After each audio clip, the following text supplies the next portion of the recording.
Less than two crew squad. Welcome in, everybody. Hope you're doing well, and welcome to the pad. Hope you had a good week. Welcome to the weekend. Let's kick things off together. Let's have a good time. Vibes immaculate, energy high, and all things in between. I am very pumped to be here with y'all for yet another time over here at the pad. Let me say hello to the early chatters up in here. Rob, hello. Chrissy, welcome in. Lori, what's good? Lil Leaf, happy pad to you. Sal's here, what's up? Ride guy in the building. We got Jenna Lee, happy Friday. Lori, less than two crew, happy Friday to you too. Joelle, thank you for the 48 months, marking 4 years here with the less than two crew. First of all, welcome back. Second half of the stream in the big screen today was sick last week, but love the Bob the Harper interview so much. I'm happy you enjoyed the Bob the Harper podcast. It was good. Wasn't planning on being here, but I need comfort. Jinx, I got you. I got your back. Let's make this happen. New here, what's the lore in less than two? Please and thanks. RF, I got you. So, as you can see, the command has already been triggered by Russ. So, I didn't used to have emotes because I wasn't a Twitch affiliate or partner. And that was kind of the unofficial first emote. And now it is representative of the crew. The umbrella that less than two opens, what falls under it is support, good vibes, love, and of course, the best community on Twitch. You know? And that's like, sounds self-proclaimed. I feel like it's a pretty legitimate claim to the throne that we have, low-key. Mikey, hello, welcome in. Devi, what's up? Chrissy, almost done with the pal. Good episode this week. Thank you, Chrissy. Appreciate that. Get Money Badger, welcome in. And hello, Botswas, thank you for the 41st month here. Appreciate you. Welcome back into Less Than Two crew once again for another round. Tall Skinny Ben, happy Friday, Pooya in chat. I was just in Quinn's stream when I got this notification. I hope were the vibes immaculate there as well, Skinny Ben? Sorry, Jim, or just Ben. Welcome in. Samantha, hello. Pal was super funny. Thank you, Debbie. I really do appreciate that. And a big one to start the evening off, a massive less than two. Thank you, Lori. So today I was practicing marbles on Twitch and I got the streamer to play this song during a race. It was awesome. There we go. Love that. Love that. You're ready. Sounds like you've been practicing for 2 weeks. So you got no excuses. You got no excuses, Mike. You better win today. Jesse, welcome in. Chalet, happy Friday to you. I relabeled Liana regarding the parking ticket. I got a parking ticket, ironically, while at a dentist appointment. That infuriated me. If you want to know more about that, you check out the PAL this week, the Pooya and Liana Lounge. See what went down. Steph, hello, welcome in. Amy, what's up? Hello. Live in the building. Can of Biscuits, what's good? Jimmy, welcome. 4 p.m. on in my apartment. Pound the big screen. Duck Goose VOD here. Perfect. That's a good 6 hours worth of good content. Tom Sir Foolery. Hello, Pooya and chat. Happy pat to all who celebrate. Happy pat to you. Great week in the Tom household. I legit didn't leave the house one time until today to work. Damn. Been big chillin', huh, Tomster? Got blue hoodie, Pooya? You do. This is one of my, like, ID gaff hoodies, which what that means is this hoodie I don't really wear out anymore, but on stream is fine. When I'm lounging is fine. If I make a mess on it, it's fine. It's a chill one. From the Rise of Resistance line at Disneyland. Oh my god, Airflew. Oh my god. Hey, Jimmy, thank you for the 500 bits. Appreciate it. I found a game you might like to play on stream. Just came out today. A game about digging a hole. A minimalist game about digging a hole in the garden of a newly purchased house, collecting resources, sell them, upgrade your equipment, and discover a mystery secret. Costs you only one coffee. $4.99 only? You know, if you know me, if you know the less than two lore, you know that one of my favorite thing to do at the beach is to dig a hole. So this is actually pretty sick. Okay, I'm going to bookmark this actually, because I could see myself playing this game at some point. It's going to be part of a good like 12-hour stream maybe. Or like we do a bunch of other stuff, but we throw this in there in the mix as well. Craston, welcome in. Walling, what's good? Kalita with the 50th month. Appreciate you, Kalita. How you doing? Welcome in. AZ, what up? Gina in the building. Jesse, what's good? Ichiyami says, so that's a mid-tier hoodie. This is like on the lower end. For example, shatter the illusion a little bit. You'll notice that the sleeves have kind of slid through. It's not two pieces. So the sleeves are a good indicator of where it's at, and this one is kind of ripped and Lost. Dell, welcome and hello. PlayStation Network is down, so I can't do anything but watch. Oh my God. PSN Network out right now. I didn't know this. Is it a global thing, Tom, sir? Or just like regional or game specific? Angel Lee, thank you for the 20th month. Appreciate you. Welcome back in. Yeah, I've been missing these lately, so happy to be here live. Happy you're back live, Angel Lee. And thank you for supporting the stream. For those who dig holes at the beach, make sure you fill them back up after, please. Oh, 100%. It's the other part of the fun for me after digging a hole is making it look like it was never there to begin with. You know, like softening it and straightening it out. So, been out for about 4 hours. Damn. You know, listen, far be it from me to put out anti-gaming rhetoric, but you don't get these problems with the PC. I mean, that's not true, honestly. The servers have gone down before, but a lot less often than I feel like gaming consoles. Like if PSN Network went down on the night of GTA 6 and I did buy a PlayStation 5 at that point for that, I would be in shambles, personally. All right, chat. So if you're new here, if you don't know what's going on, this stream, straightforward stream, but always fun, variety stream of sorts. Tonight, Friday nights, since the dawn of the stream, basically, are a spot where we get to have a conversation. I talk to you, you talk to me, we have a one-on-one. If there's any questions you have, whether it's regards to TV, podcasts, movies, pop culture, life, you want some advice on something, and also just, you know, questions about me, whatever. That's all allowed. Put them in the chat. I read everything that happens in my chat, so it's not going to get falling through the cracks by any means. But also, I do have an anonymous form. If you would like to submit the questions anonymously, you can do so on this very form, the feedback form. So feel free to go ahead and submit it there if you would like. We read through all the questions, we answer questions, we give advice, all that good stuff. And then at some point, when we're done, we move over to marbles and we have a good vibe there too for a little bit. And tonight, I believe I owe y'all a double or nothing since we didn't do one last week, right? So maybe a cheeky 10 is what it's looking like for tonight. So heads up. While the form is out there, in case anyone wants to submit anything anonymously, or you want to put them in the chat here, let me tell you how my week has been. So this week, I've had a couple of things cooking. Obviously, we had Traitors, which we will talk Traitors. That's the wrong form. Fuck. Don't put it in that form. Oh, God, how do I unpin? Unpin. There we go. Thank you for that. It's this one. It is this one. Thank you. There we go. Tom, sir, good catch. So if you submitted something in the wrong form, submit in this one. Okay. So obviously we're going to be talking Traitors at some point tonight, as we have been doing during the season.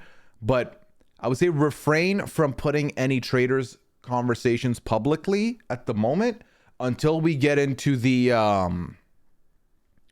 spoiler zone, which once we get to the spoiler zone, all Traitors questions are fair game. I just want to make sure that someone who has not been watching Traitors or hasn't caught up yet, because the episode just dropped yesterday, has a chance to do so without getting spoiled by us in here. Please tell me you watched Dondi. Of course, I'm full caught up on Dondi, Jimmy. I've done a good job now, 2 weeks in a row, of watching live. So I've known the result, because what happened was 3 weeks ago, after I caught up, I wanted to watch it, but it doesn't drop on Peacock till like the next day. So I couldn't watch it that night. And I was like, you know what? I hate this. So I wanted to watch it live. So I found a way to do it. But yeah, Dondi has been solid. Any UK Traitors talk? When was the finale for Traitors UK? End Hero, put your Traitors UK question in the anonymous form and even tag it with your name so I know it's yours. Just think, let me see. The finale was 2 weeks ago. So yeah, so that just in case, it depends on what it is, because I still feel like there's people that haven't watched it. The weird thing about UK is that I don't know what should be the spoiler zone type situation for an international show. I feel like 2 weeks to me is perfect, but also with so many shows going on right now, I feel like there's definitely people who still intend on watching it but haven't had a chance to. So I don't know. I would say, and here, just put it in the form and then we'll go from there. I got the fabric Pooya helped me pick out. There is an embroidery project where people do an embroidery design a day, and while that's awesome, I can't keep up with that. So I'm going to be doing over the next year an embroidery stitch per pad, like maybe a dagger for Traitors if I'm vibing. Oh, that's lovely. That's so awesome, Jigs. That's actually unbelievable. I can't wait to see how that plays out. I have a snack recommendation for the Lesson 2 crew. The Post Malone Oreos are heavenly. What flavor is the Post Malone Oreo meant to be? Post Malone Oreo.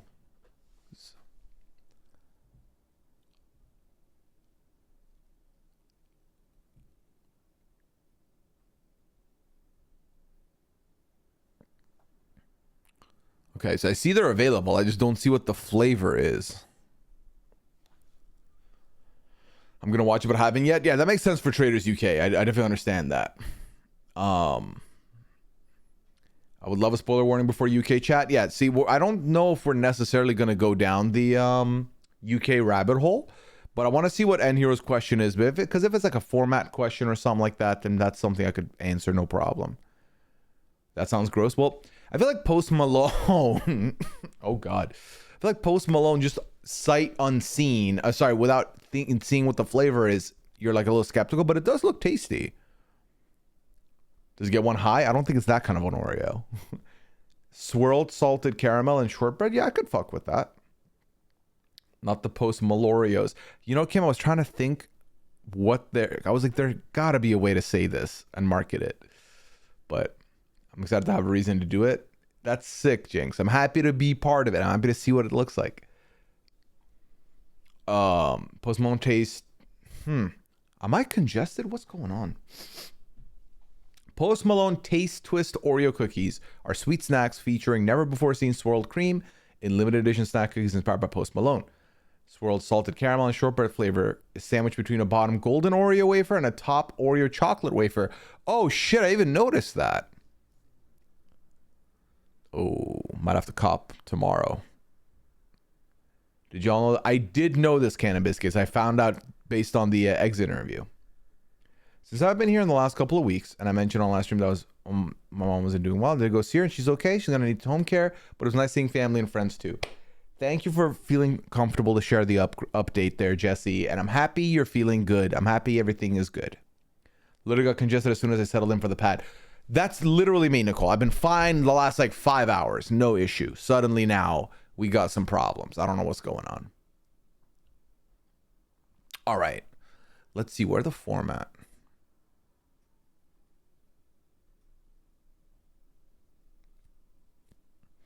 Who is Post Malone? Post Malone is an artist, a music artist, Jinx. Rapper? Would we say rapper? I feel like Post Malone's done a couple genres at this point. But, so, like I said, we'll talk more in the spoiler zone about Traitors. But I did find out as of today, I think for the first time this season, we have secured exit interviews with both the banished and murdered contestants from this week. So I'm very excited that I have 2 exits coming up now, because I feel like we're getting we're not getting all the story by not having all the interviews. So thankfully we got this. Please know I've never listened to a Post Malone song rap unless it's been on stream here. I definitely have a couple of them in my playlist, so you might have heard some here. His Oreo sounds delicious. I agree. Damien, welcome and hello.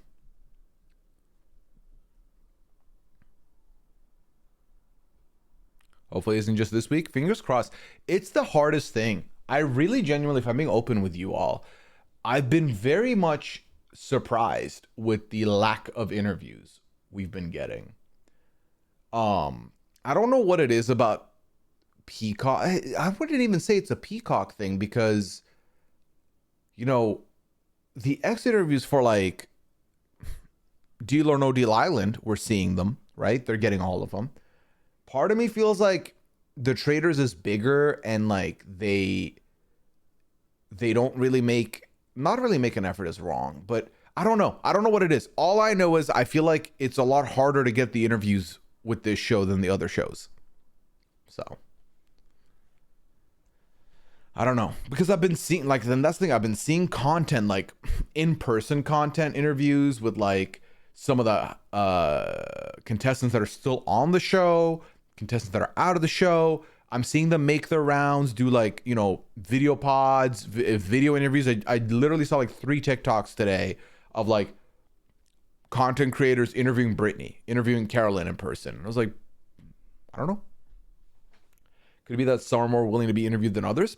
See, I don't even know if that's that. So for example, and this is a spoiler that's 2 weeks old now, so please forgive me, but Nikki Garcia, aka Nikki Bella, when we didn't get that interview, I was like, I thought of 2 things. I was like, big wrestler, fair, and I knew the Royal Rumble was coming up, and I was like, I feel like she might be in the Royal Rumble, so that's why we don't get an interview.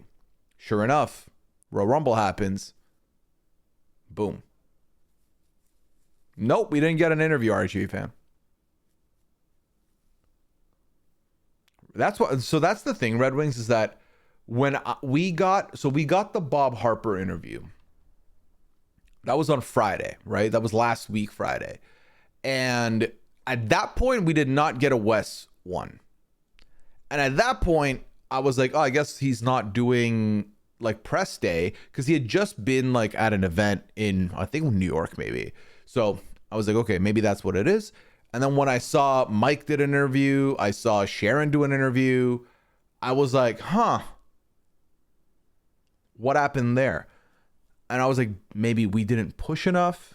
I don't know, but hopefully we get it. Fingers crossed.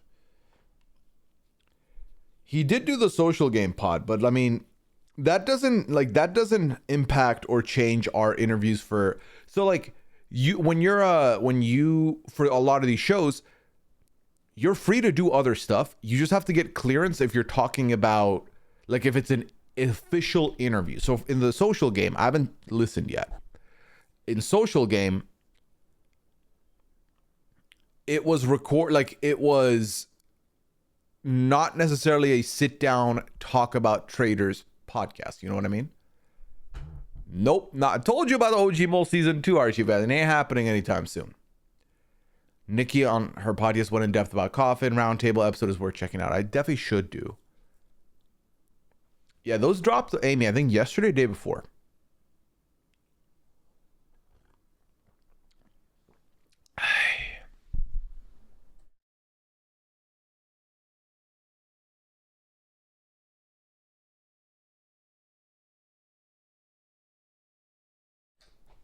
All right, so I'm gonna start rattling some of these questions. Pixie, welcome in. Hello. Update on the ice cream shop work thing from last week. I don't remember. I texted my boss and she hasn't texted me back. I remember your question. You had mentioned that you were looking to work part-time at your old like ice cream shop place. It wouldn't clash with your work. And we were like, hey, fuck it. Shoot the shot. The boss not texting back is wild. But hey, should we maybe keep our fingers crossed? So we'll see. So next goat, Mike is a part of RHAP. But Mike also is a journalist. He works with Parade, and he has been doing exits and stuff for other shows with Parade. So, like, for example, the Survivor preseason content we get he gets them for RHAP and for Parade. It's a twofer there. But he doesn't get, like, we get separate exits from him. Like, he gets exits for Big Brother, but that's him and him alone. Then, like, Taryn and Rob get the RHAP one. So he does both. Yeah. I did see that Carolyn joined Wes on the social game pod as well, which that was recorded, I think, a week and a half ago. It was around when that event happened. So I don't remember when that event was exactly.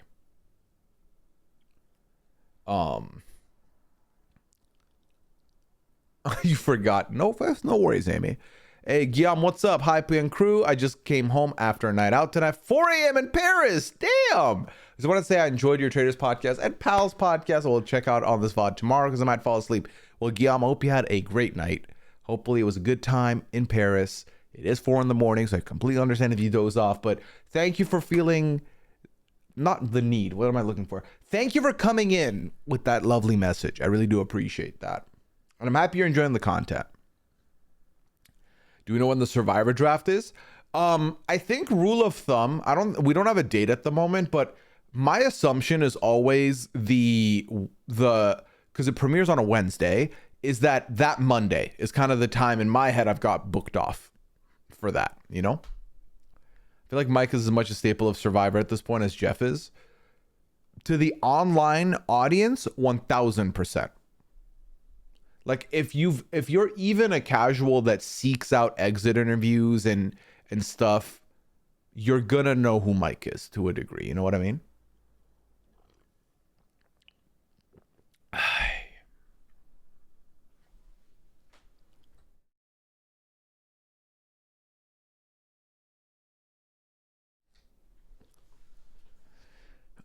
Traitors pod on a night out and pals on the return for home. Oh, that's perfect, Yum. Bookend the occasion. There's been so many good pods, it is hard to keep up. It's true. Right now, we're blessed. And it's like a dilemma that it's one of those good dilemmas to have, which is you have Dondi content, you have Traitors content. You get what, like 2 or 3 episodes of content, bits of content of Traitors from us. RHAP does 2 episodes of Dondi, one being the exit, one being the interview. Then there's the social game pod. There's the Pooya and Liana Lounge, the banter vibe podcast on the network at the moment. If you're watching Married at First Sight, they're doing banger things. 90 Day Fiance, they got stuff going on.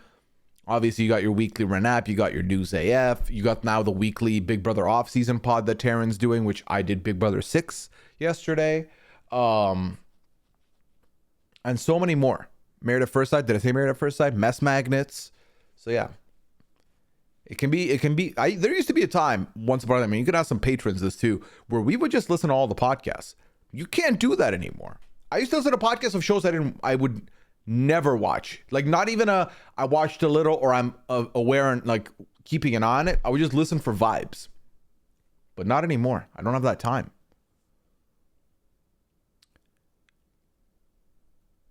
Are you still going to watch Masked Singer? New season starts Wednesday. So it's on my radar, Masked Singer. I don't know if I'm going to watch it. At least not to kick off things. I don't know. It depends on if Liana wants to watch it. Because I wouldn't want to watch it solo dolo. But then if I'm going to get asked questions about it, maybe that'll keep me up to date with it. You know, similar to a Dondi. Where I'm like, I'm going to want to watch it personally. But if I also know what's going to come up, I'm going to want to be like on top of it.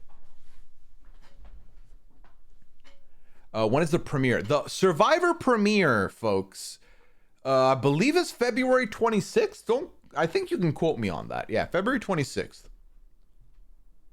What did you think of the Amazing Race cast reveal? So I've not looked at the cast for this upcoming season yet, but this next question ties into your question because we found out that allegedly, for not this upcoming season of The Amazing Race, but a new Amazing Race season that's not been filmed yet or is about to get filmed soon, they have contacted Big Brother players for, and it sounds like it's going to be Big Brother players and their partner is going to be a family member or a friend, like someone in their lives. So we can definitely discuss that tonight.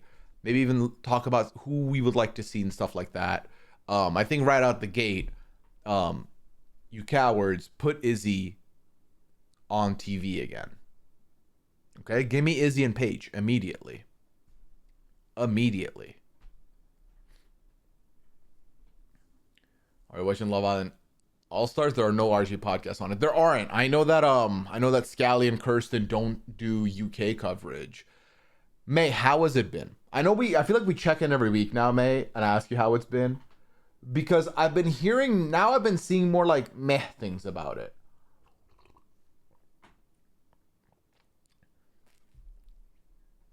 BB6 is my favorite as well. I don't even know how many hours of RGB and podcasts I listen to in a year anymore. It's so much. It's a lot of good stuff. Like today I listened to the patron AMA, the Ask Rob Anything that Rob does. I listen to 545 at like 4 a.m. when it drops. Like I'm there, ready to go. So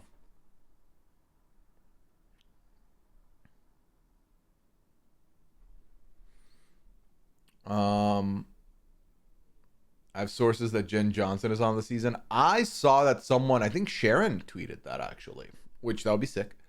I listen to different pods when I sleep. I do the same with content. But yeah, it is interesting that it's Amazing Race, but then it's Big Brother Blood versus Water, but I'm not mad at it. I think they know where their audience is, you know? Corey and Steph Warrenberger. Yes to Izzy. Hell yeah. Wait, Will talked about what on his interview with Rob May? Give me more context, because I'm 2 hours deep into the pod. I've not listened to the whole way through. Corey put a stop on people saying he was on it in his chat yesterday. That makes a lot of sense, because it's one of those things, and this is kind of how I felt when people would, when, you know how like every Big Brother season, there will be a rumor out there of like, so for example, BB23, Taryn was moving, and the overwhelming rumor that started spilling everywhere was that, oh, Taryn's on Big Brother. And obviously some of the podcasters got in on the joke and started like pushing the narrative, but I never wanted to be a part of it. I, in fact, got into an argument with somebody because they tried to use my name as like, Pooya said this, and I was like, fuck you, I didn't say that. Please don't put my name in it. And then the year after that, it was Amon. Same thing with Amon. The reason why I would understand why Corey would say, don't say my name, and the reason why I would imagine if Amon was truly in the running for Big Brother wouldn't want that, is because if they get a feeling or think that you have leaked that you're going, you can be removed. And the thing with Twitch, with Twitter, is that it's a very and here's the thing, I don't even necessarily think Corey's gonna be on it, but if he's looking to be on it, if it's still casting, if they haven't locked it up, or if he is on it, he can't be involved with people talking about it in front of him, because you're not going to get a producer to sit there and watch a whole VOD and be like, you know what? To be fair, he didn't say anything. It's just going to be like, bruh, no, you know? So, I get it. It was pretty good this week. Drama with Ekin. Ooh, I do love some good Ekin Sue drama. Robin the 5 saying you can face his dog in a chicken nugget eating contest. I was like, Rob, please, your dog ate 10 piece. Holler at me when it's 100 pieces. But also, I'm not going to do that. But also, let me know. I'm assuming no Goose Goose on Sunday because of the Super Bowl. It's a great question, Damien. Before we get any further on this Amazing Race talk, let me tally up live how many people I have after all the no's I've gotten. I have 1, 2,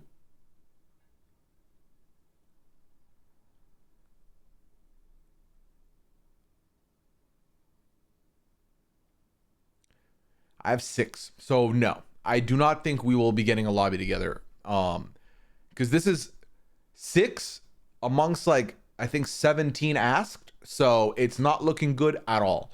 I also got 2 no's since I've started stream, which is bad. So I do not think so.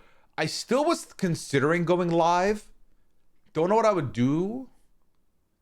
Don't know if that's even the move. If people are going to be preoccupied anyway. But I know there's people out there who don't care about the sport. So, yeah. And the other thing is, as some of you know, I am traveling next week, which means I'm probably not going to be able to do a Goose Goose on the 16th.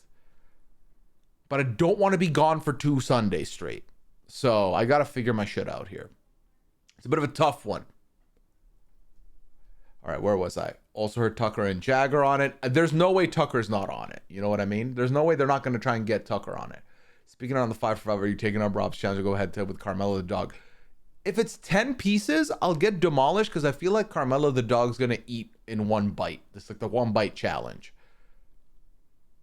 Plus, I don't think the dog should have those nuggets. I don't think we should do that. I believe we'll talk about a new Amazing Race season was having. Oh, there we go. Thank you, May. People were saying stuff like going on any trips and yeah, right. There we go. I remember that when Nicole and Rob were expecting Dom, they were widely rumored. It's true. Why hasn't Chappelle applied to something? He is TV gold. I imagine an epic social game. Chappelle rightfully, Chappelle's a bit of one of my messy friends, but he also has the wherewithal to realize that he doesn't want that online reality TV show stuff, because his social game's good, but he can be messy, he can be petty, he can hit roast the best of them.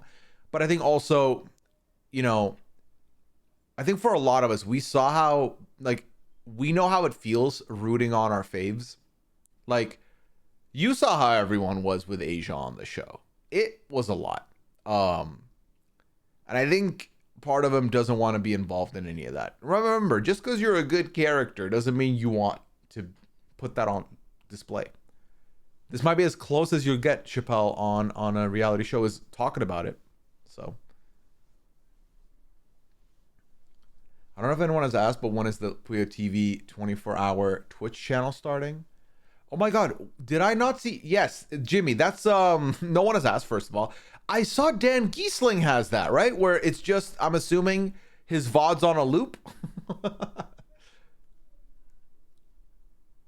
Do something to be done on the wheel? Wait, what do you mean, Lori? Oh, for Sunday. You could dig a hole in Jimmy's game. That's true. Sims with Scally. Kendrick Lamar Sunday. It's me, I don't care about sports. A supermassive game? No, not a supermassive game on Sunday. Drop a VOD? That I will do for sure. I did wishlist the whole game. I did do that. So, yeah. Yeah. Let me think about what Sunday could look like. Because if there is a stream Sunday, it will be 2 p.m. Eastern because of the fact that Super Bowl starts at 6. So it'll be at 2 p.m. I think anytime after that, it's a little too close to people have Super Bowl plans or something. Like, it's better to do 2 p.m. So let's go there. Like your candle play. Thank you, Debris Scout. It is. Hold on. One sec.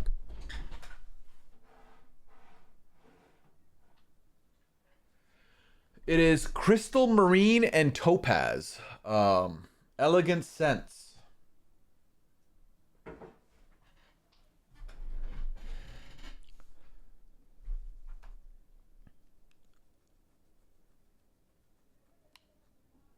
As a kid, I used to play FIFA on the GameCube during Super Bowl and go downstairs for the halftime show. Honestly, I watch the games now, but the first 5 years of watching the Super Bowl was me just kind of having it on in the background, playing Xbox, and then, zoning in for the halftime show and then dipping out again. So.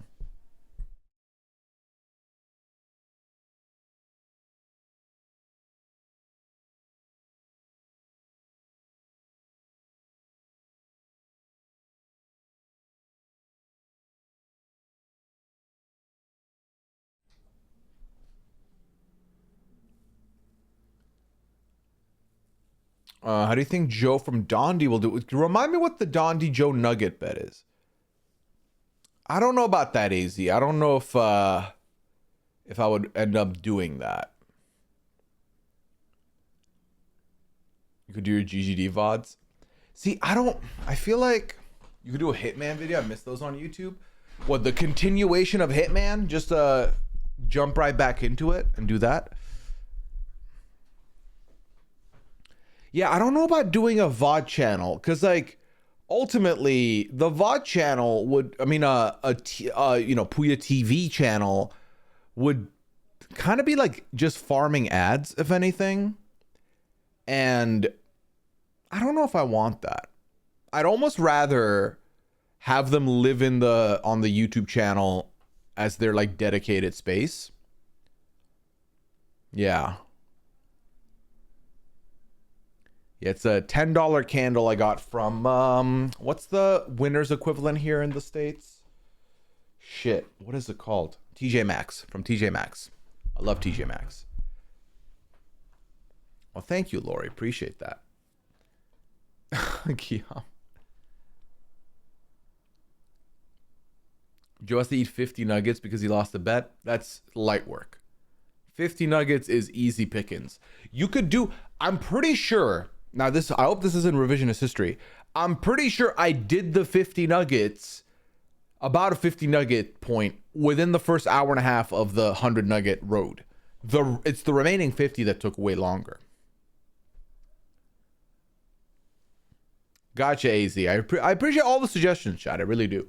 Because genuinely, I would like to stream on Sunday for at least, even if it's just an hour, to hang out and provide some alternative content for those of you that may not be, super bowling at all. Especially because I know there's not going to be a Goose Goose Lobby the week after. You know what I mean? So all the suggestions are welcome.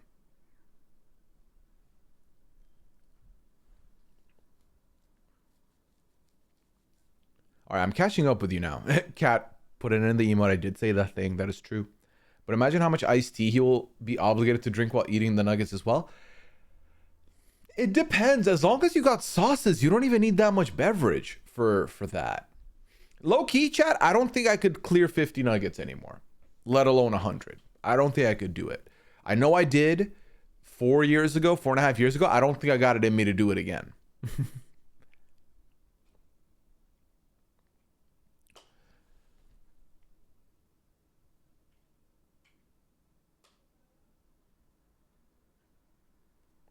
I can ask, I will answer your question during the Traitors spoiler zone. I think this is a good question.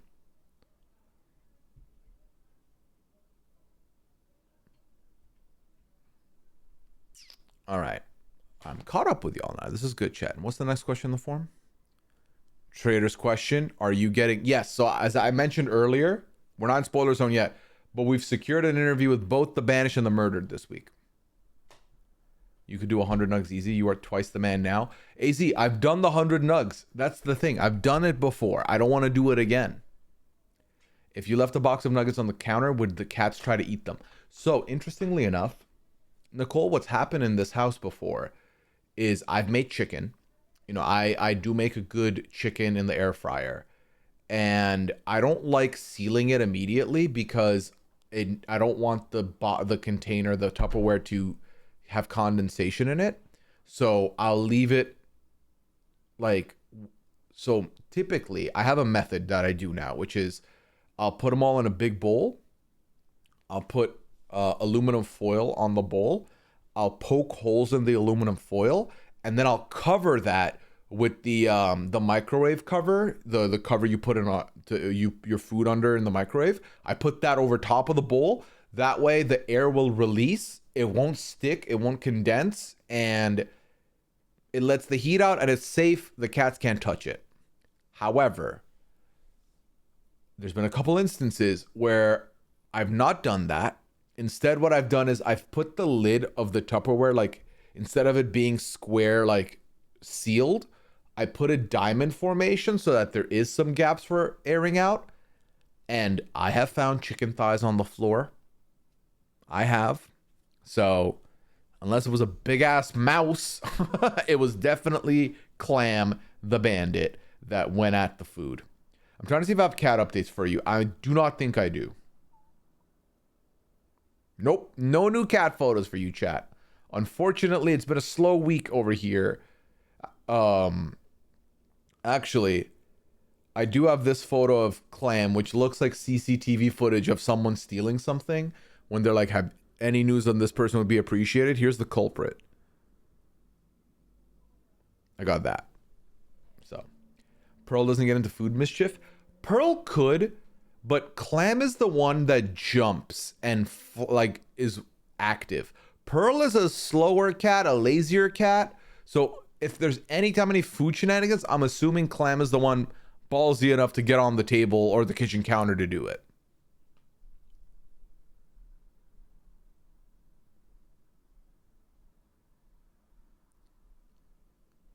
I didn't see it the first time, but it's not something I'd want to see. I don't like the food commentary on shows either. Oh, Amy, I didn't do it in a, all right, time me, let's go. I bought nuggets. I bought 100 nuggets, and Phil joined in on the challenge with me. This was during my first 24-hour stream. We each got 100 nuggets, and we did a tier list of nugget sauces while we were eating the nuggets. But then this was, the mistake I made was it was in the beginning of my stream. So I ate a decent amount of them, and then I got very sluggish, and then we played a bunch of games, we did some other stuff, but then throughout the rest of the stream I would have a couple here and there, I think by like, was it 11 p.m.? Maybe within the first 12 hours, the nuggets were gone. Now Phil, he did not complete the challenge, which looking back now was the right choice, was the right call. So, oh my God, the Sims robber music is hilarious.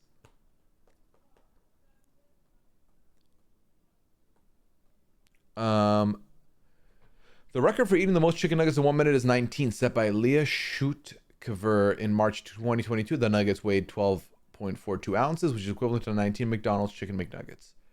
19 in a minute is a lot. Is a lot. I think if I was really pushing it, going like nutso, I could do maybe 8. 100 donut holes or 100 M&Ms. M&M's is doable. Donut holes, I think that's also a lot as well. I just mean if it made you uncomfortable, I wouldn't want to say, oh no, absolutely, Amy. I think chat people who were here for that can attest that it wasn't like I was like rolled over and losing my mind. So it was more of I'm sleepy. Like I wasn't Bruce from fucking Matilda eating the chocolate cake. You couldn't tell I was struggling if I was. Because I was not gonna. I was like, I know what that's bad content because I wouldn't want to see that either, you know. Hey, appreciate the lurk. I love shoes. Did anyone watch the Grammys? I didn't. I've seen some of the performances since, but the funny part, remember about that is you ate the nuggets here and there throughout the rest of the stream, and the nuggets command was yes, it was a counter, but you had to manual update. I remember this. I would try to visually put it there, but it's nuggets at my desk. What am I gonna like? I'm not gonna remember. Sometimes you just pick a thing up and you have one. It did make the overnight a little harder because obviously I've done another 24-hour stream since. Did not struggle with that one as much nearly in comparison. But yeah, those 24-hour streams, it's a lot to do. Like, it is a lot. Planning is one part of it, but then as a content creator, the last thing I want to do is give you no energy, give you quiet. So by like hour 19, hour 20, oof, is going. Get the listen twos in the chat. I didn't know too many people, but there were some amazing performances. I'd never heard of Dochi and oh, Dochi's great. Dochi is great. And it's not the first time you're going to hear about Dochi.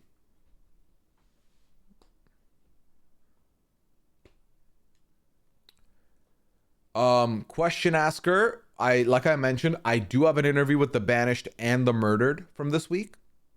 As far as last week, there just wasn't a press day for us to do it. So I unfortunately don't have a better answer for you there. But yeah.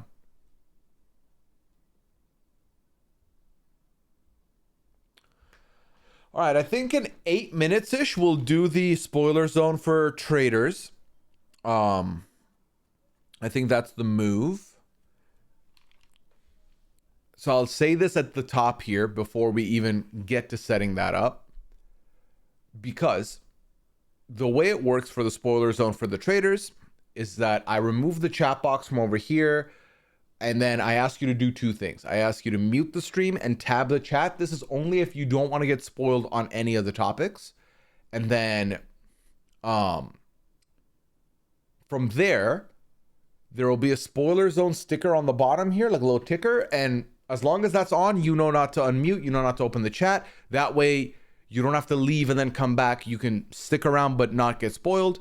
We'll talk about our Traitor stuff. Then we remove that. We replace the chat back. You can open the tab and it's all good to go.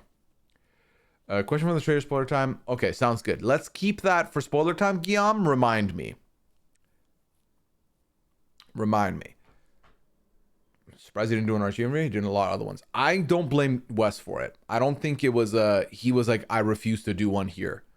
I think that my prediction is that the other publications kept asking about it, and I don't think we did. I'm not 100% obviously, because I'm not the one asking. But I know we asked in the beginning of the cycle where the episode had aired. We didn't ask again, I don't think. But then all of them came around like that Monday, Tuesday spot.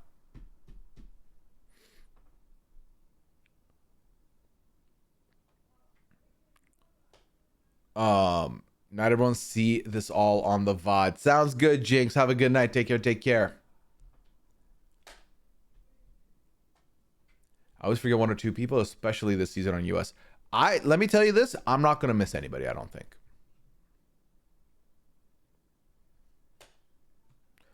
50 or half a century, discuss. Either or. I'm fine with either or. I think half a century I would not really use. I would use half a century to like emphasize how long it's been.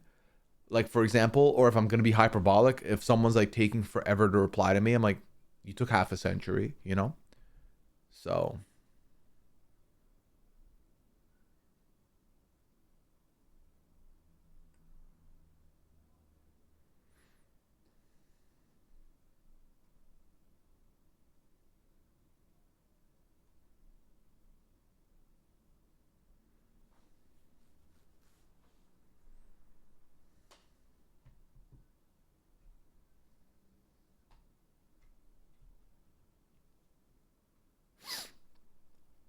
You got all the Prince episode 7? I got them all out the gate. But I mean, having a podcast about it helps big time.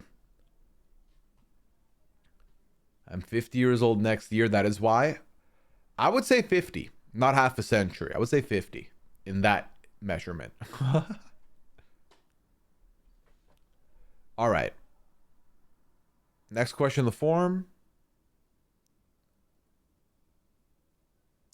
There is more bickering in PAL than I expected. Is that the nature of doing a pod with your spouse, or is that how you guys are in real life too?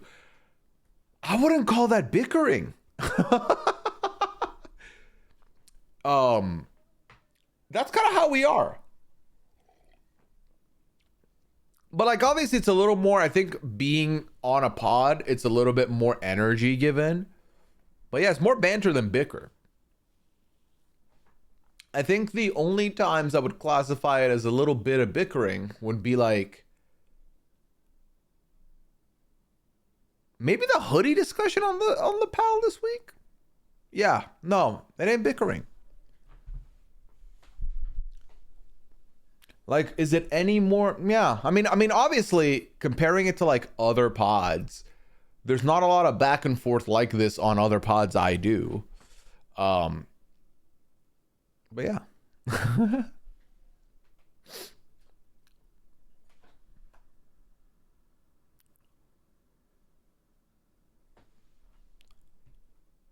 There is how much Liana and I are like until PAL. Honestly, we're getting that a lot. I've seen a lot of people give us feedback that Liana, they find a lot of similarities with Liana. And I think this is the beauty of getting to do the PAL, is that you get to see more of an unfiltered, like, natural us. And I don't mean that we're like fake or unnatural in regular times or like on other podcasts, but both of us are very similar in that when we're on a podcast, like if she's on The Masked Singer, we're here to like, Masked Singer actually is an awful example for both of us, because by the end it was a lot more just vibes and a lot less Masked Singer. But Big Brother content, the B&B, Drag Race, you're gonna get snippets of personality, but also there's a job to do. Here is just chilling. We just chilling. You're learning more about kind of the ins and outs of what we're doing.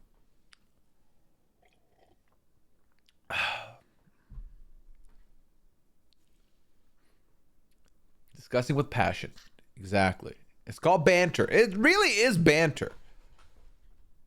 Like when I mock Liana, or Liana like takes a shot at something I'm doing, that's just us fucking around. Every time I go grocery shopping with my list now, I'm reminded of Liana. I think same. And I still don't shop the way she does, but I think about this podcast now. So it's just how it is now. All right, next question is also a Traitors question. So I guess, yeah, You can feel free to start submitting your traders questions in the anonymous form.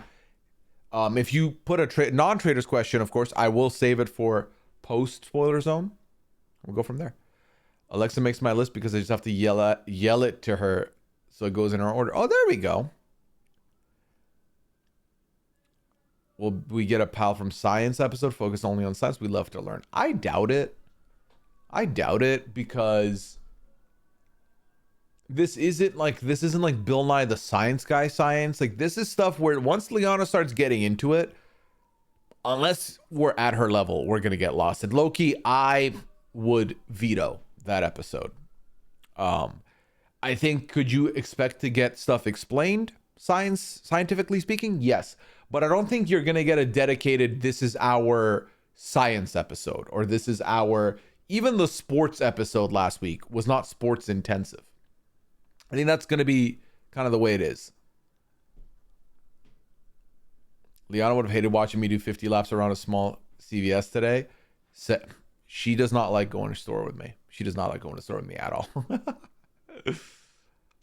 Oh, grocery delivery coming in 15 minutes. Okay. A science segment. Well, the thing is, the podcast on its own is already an hour. So a segment would require like a chunk of time put aside for it, which... I did last week out of order with no list, and it felt so wrong, but I wanted to give it a shot. It ain't for everybody. Basically, what I've learned is that if you have the time and you don't have anywhere to be, it's fun. I enjoy being at a store, headphones on, mindlessly walking and browsing, because when there are times where I don't have a lot of time, and I will be moving with a purpose of like, I need these 3 things, let me get them and get out. But if I got the time, I'm just big chilling. Liana would have loved my mother as a middle school teacher because she used to record Bill Nye the Science Guy for her class. A true crime segment. Do we look like detectives?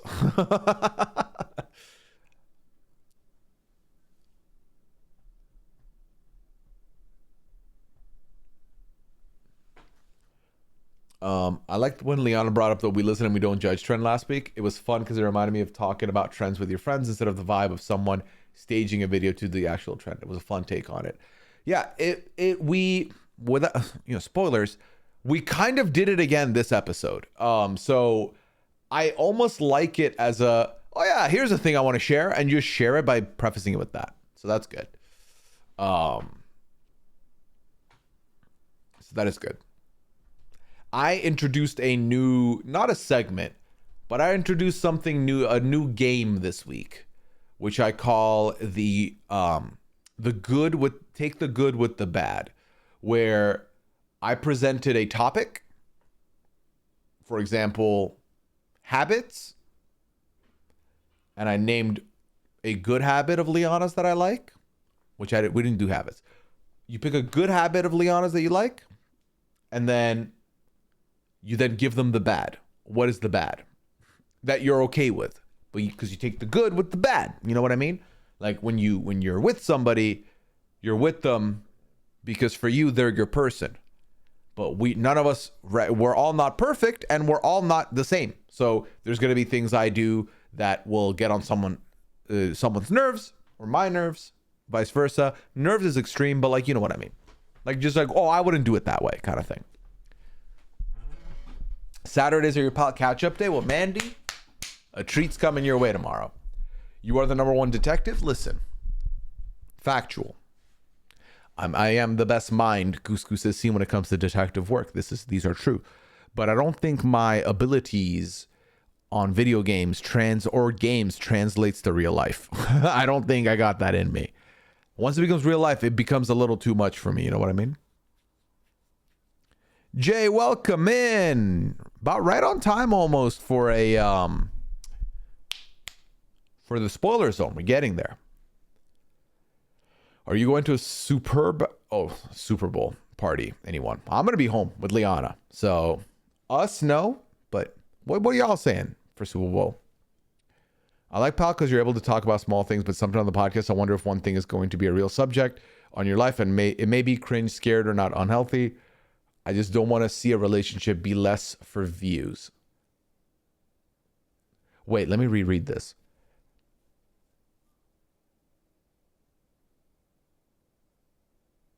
Ah, do you mean like a topic that shouldn't be on the podcast ends up on the podcast type of thing, Guillaume? Is that what you mean? Like, we have like a argument that we've been having bleed into like the podcast. Yeah, you have nothing to worry about. We basically have a rule where if our energy is up, we're feeling it, we go with the recording. If one of us is not there mentally or can't do it, we just skip. I think we've done this once in the 5 weeks we've been recording, where I think I wasn't having a good day. It was a Tuesday. We record on Tuesdays. I wasn't having a good day, so we pushed it to Wednesday.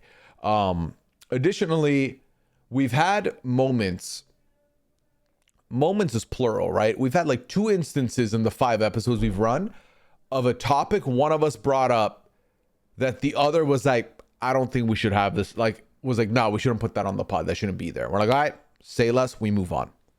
Because ultimately, and you know my philosophy with this, because I'm very open with y'all. I do share a lot, but there's also parts of my life that I would like to keep private. And it's just as true with a relationship. Like, we don't mind sharing some of the stuff, but not all of it is for y'all. Some of it is for us. So you have nothing to worry about. We've thought about this. There's a good point about going with the flow, Pooya, because maybe it's because I'm shopping at 1 a.m. after my work shift. Since I work in a store, shopping for fun doesn't really happen. I think that's a good point. Hey, Taylor, welcome in. Almost ready for, right on time for the spoiler zone for Traitors, Taylor. Welcome in, welcome in. Sorry, I'm playing my first round of D&D. Ooh, hope you had fun, Jay. Welcome. I just want to listen if it's not healthy. Completely get that. Like, the last thing one would want, Guillaume, is watching, like, there are streamers out there who you see their real life bleed into their streams, their drama, their problems, and then it's like you're basically watching someone self-destruct like before your eyes, and it's like, I shouldn't be seeing this, you know? Don't want to be lurker for bad content. Exactly. So yeah, I fully get that. You want privacy? It would be nice, RHAP fan, you know? I didn't sign my whole life to be on display. Some of it I'll share, but and y'all know this. I share more than the average podcaster would, which I'm very happy to. But I also don't share 100% with y'all. You know what I mean? I got you, Guillaume. All right. Y'all ready? Y'all ready for some Traitors talk? Are you ready to do this, chat? We ready to do this? So as I said earlier, as I go to get the spoiler zone doc ready, if you are somebody who would like to stay unspoiled, you haven't gotten a chance to watch the Traitors, I'm gonna do 2 things. Number 1, the chat box here, say bye-bye. It's gonna leave for now, okay? It'll come back later. Instead of the chat box, what you're gonna see in the bottom right of your screen is a Trader Zone sticker. Spoiler Zone sticker, rather. And that Spoiler Zone sticker is there for one main reason. And that reason is to serve as a hint as to where we are on the stream. For as long as that sticker is going to be on the page, you have nothing to worry about. Just don't open the chat and keep the stream muted. You're not going to get spoiled about anything. Once that image is gone, you're free to remove it and to rejoin.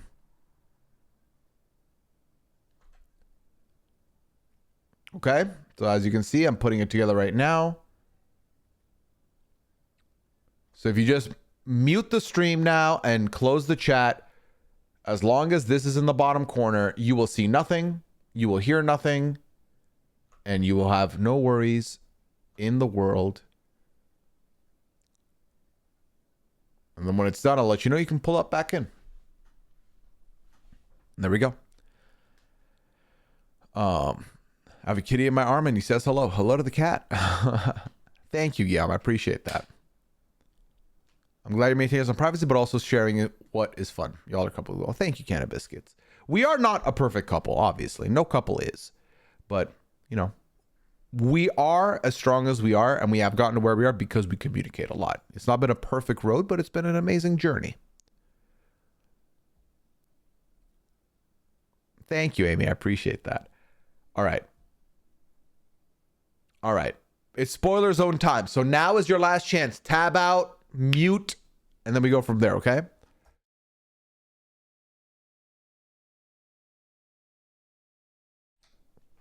Okay.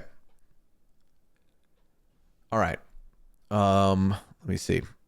I love all the Traitors coverage, but I do think we need Rob to always have a costume or beret. Maybe this is my hot take. I feel like if these podcast recaps were live, I agree.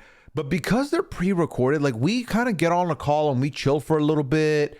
Like it's not like as natural. You know, it feels more rehearsed almost. So also, then it makes the RHAP Traitors not a special if he's going to have a costume always. You know what I mean?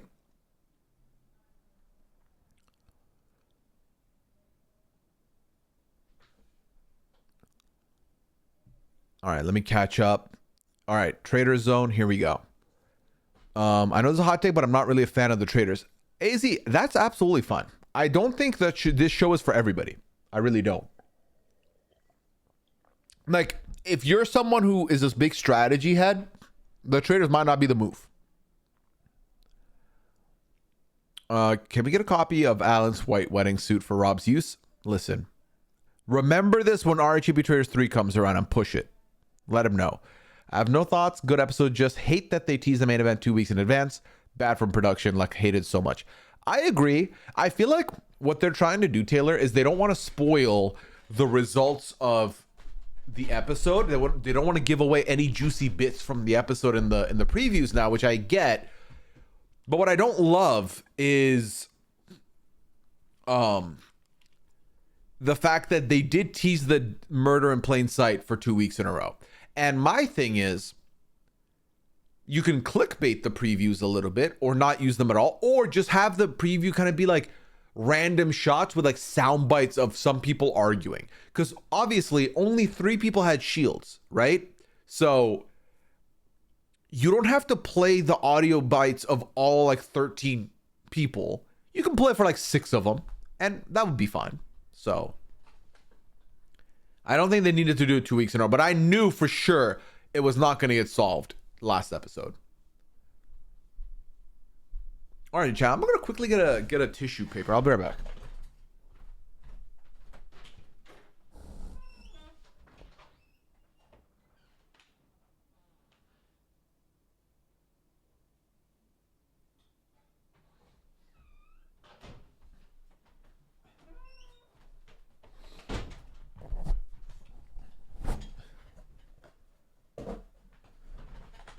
Okay.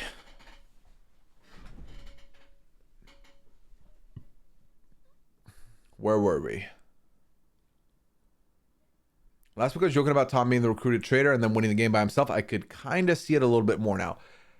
I still don't think he makes it to the end, but I can see a path for him.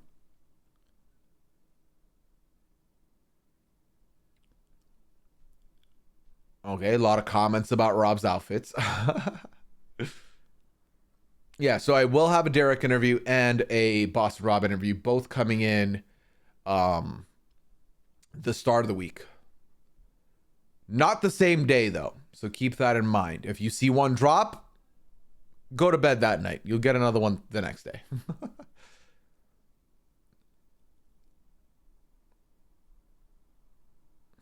Even though Dan's, and I think, Taylor, that's one thing that's caused them, because if I remember correctly, I feel like the next time ons in the beginning of the season were a little bit more like fleshed out, and then at some point they got vague, very vague. And I know that a lot of people were like, well, I know Danielle's not going anywhere because of this hat. And then I was like, okay, well. Also, great triple kill, the twist going straight in a row. I know production was like, what the fuck happened? Boston fucking Rob happened. Because the way this game is played is still changing every season. But one way that felt almost tried and true is what Dylan has said in some interviews that I've heard that he did, which was, I really thought Bob the Drag Queen was a traitor, and I didn't know if I could do it. I just then had to say the name because If everyone knows I've said Bob the Drag Queen's name, then I won't go anywhere. The difference with Bob the Drag Queen is that Bob the Drag Queen played it how most traitors would play it, right? You're probably not going to want to murder the most vocal people against you because that's too obvious. Boston Rob played it the opposite way. He said, fuck that. If you whisper my name, I'll murder you. Boston Rob's like, I've murdered people for less in this game. So if you're the main vocal person against me, you get chopped. I don't care. And it's like, bro, that is not how anyone's playing this game. So that's why the minute he started doing that, the writing was on the wall for me. I was like, even if he has his most devoted players to brainwash, with the amount of conversation he's a part of, even if he gets the Final Four, they're going to cut him. So it's a hard game to play, and he played it so obviously that it was never going to work. But also, it especially was worse for people that tried to, you know, vocalize it to keep him.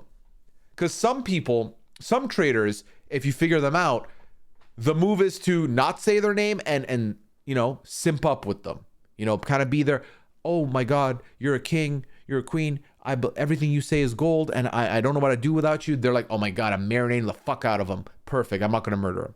Some others, that won't matter because they might murder you to be like, well, I wouldn't have murdered him. I love him. He's my best friend. So then what'd you do? You publicly throw the name out. That could be something. Again, this game's complex. I'm personally hoping Tom doesn't make it past this face-to-face kill. I think it's Tom or Chriselle leaving. That's my prediction. I think it's Tom or Chriselle. I feel like we saw, and I brought this up on the podcast, but there was a moment in breakfast, in the early breakfast this episode, where Chriselle's talking about how, well, you'll know it's not me, because if it was me, Tom would have been gone long ago. I would be murdering Tom right now. So Danielle was there when this happened. She heard it. So part of me feels like, let's say Danielle wasn't even there. You showed us this. You've constantly showed us these two being at odds. One of them is going to cause the other one to go or something, right? This has to be something to me. So, and listen, when you say number one detective, stuff like this is where I thrive. So to me, murdering Chriselle, having people look at Tom is one way. The other way is if everyone's like, man, Tom's just annoying, but he's a faithful. You murder Tom, people look at Chriselle. You know? That's possible. Because now with Rob gone, and with all the big suspects gone, Carolyn and Danielle need to have people looking somewhere else, right? A new piece of evidence needs to hit the table. Evidence. The word of the episode, evidence is gone, you know? So where do you go next? And I think that having had Bob go and Rob go, you have to imagine some people are going to start thinking, okay, is there a woman in that turret? And which woman is that? That could be the next way to go. So breadcrumbing that information, not bad, you know? So.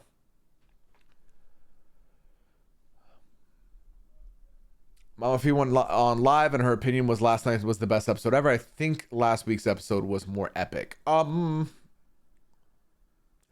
We've been on a good string of 3 episodes. But I don't think last night's was the best episode of the season. Or do I? I don't know. It's hard for me to be like, this was the best episode. There's like a lot of good ones right now. Who do you think will be murdered next week? I think Chriselle. I think Chriselle makes sense because Chriselle leaving could point the fingers at Tom. Remember, Tom has now received votes at the last 2 roundtables.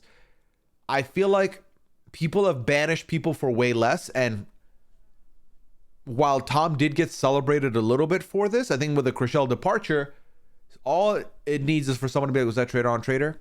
Tom, is it you? But I don't even think Tom needs that kind of sus. I genuinely think Tom gets banished at some point. There's no way the rest of the faithful just keep him the whole way through. No way. So I think one of Chriselle or Tom. That's kind of where I'm landing. I don't think it'll be Dylan. I do not think it'll be Gabby. I don't think Carolyn would let that happen. Who's the 5th person left? Dolores. I don't think Danielle lets it be Dolores. And I think both of them wouldn't want Dylan to go. So. Is Dylan in trouble now? There's a world where he can be, but he benefits from being good with Danielle and Carolyn. I don't think Dylan's a murder candidate, but I think you should be looking at Dylan as a faithful candidate, as a traitor candidate to be banished. And here's why. I think number one, he did the thing that he accused Bob the Drag Queen of, right? Remember, way back in the beginning of the season, Bob the Drag Queen on one of the early roundtables was like, you know what? I think Wells could be, Wells, your name's coming up. I think you could be bad. And then Wells spoke. And then Bob the Drag Queen voted for Ivar and was like, I don't even think it's Wells. I don't think he's a traitor. And everyone was like, what the fuck? Like, okay. Well, not everybody. Dylan was like, what the fuck? What's going on? Why?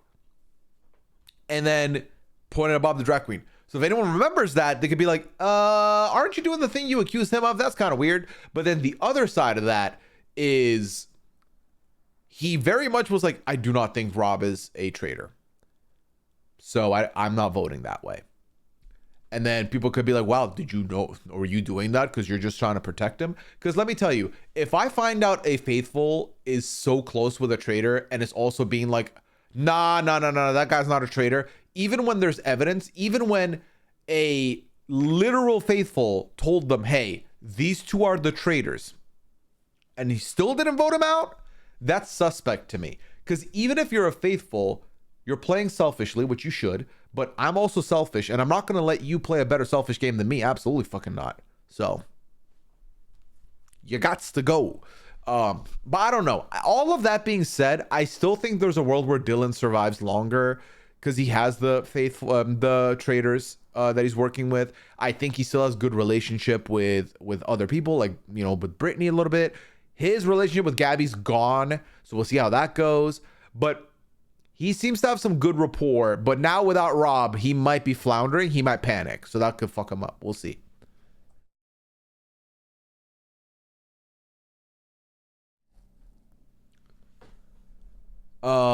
Let's see. Where else were we? I think the women be targeted at the round table now since 2 men have been trained, but there's more women than men. Brittany might be in danger. I mean, Brittany could be in danger if people are like, no. But what about the thing Derek said? Which that would suck for Brittany, but I just don't know.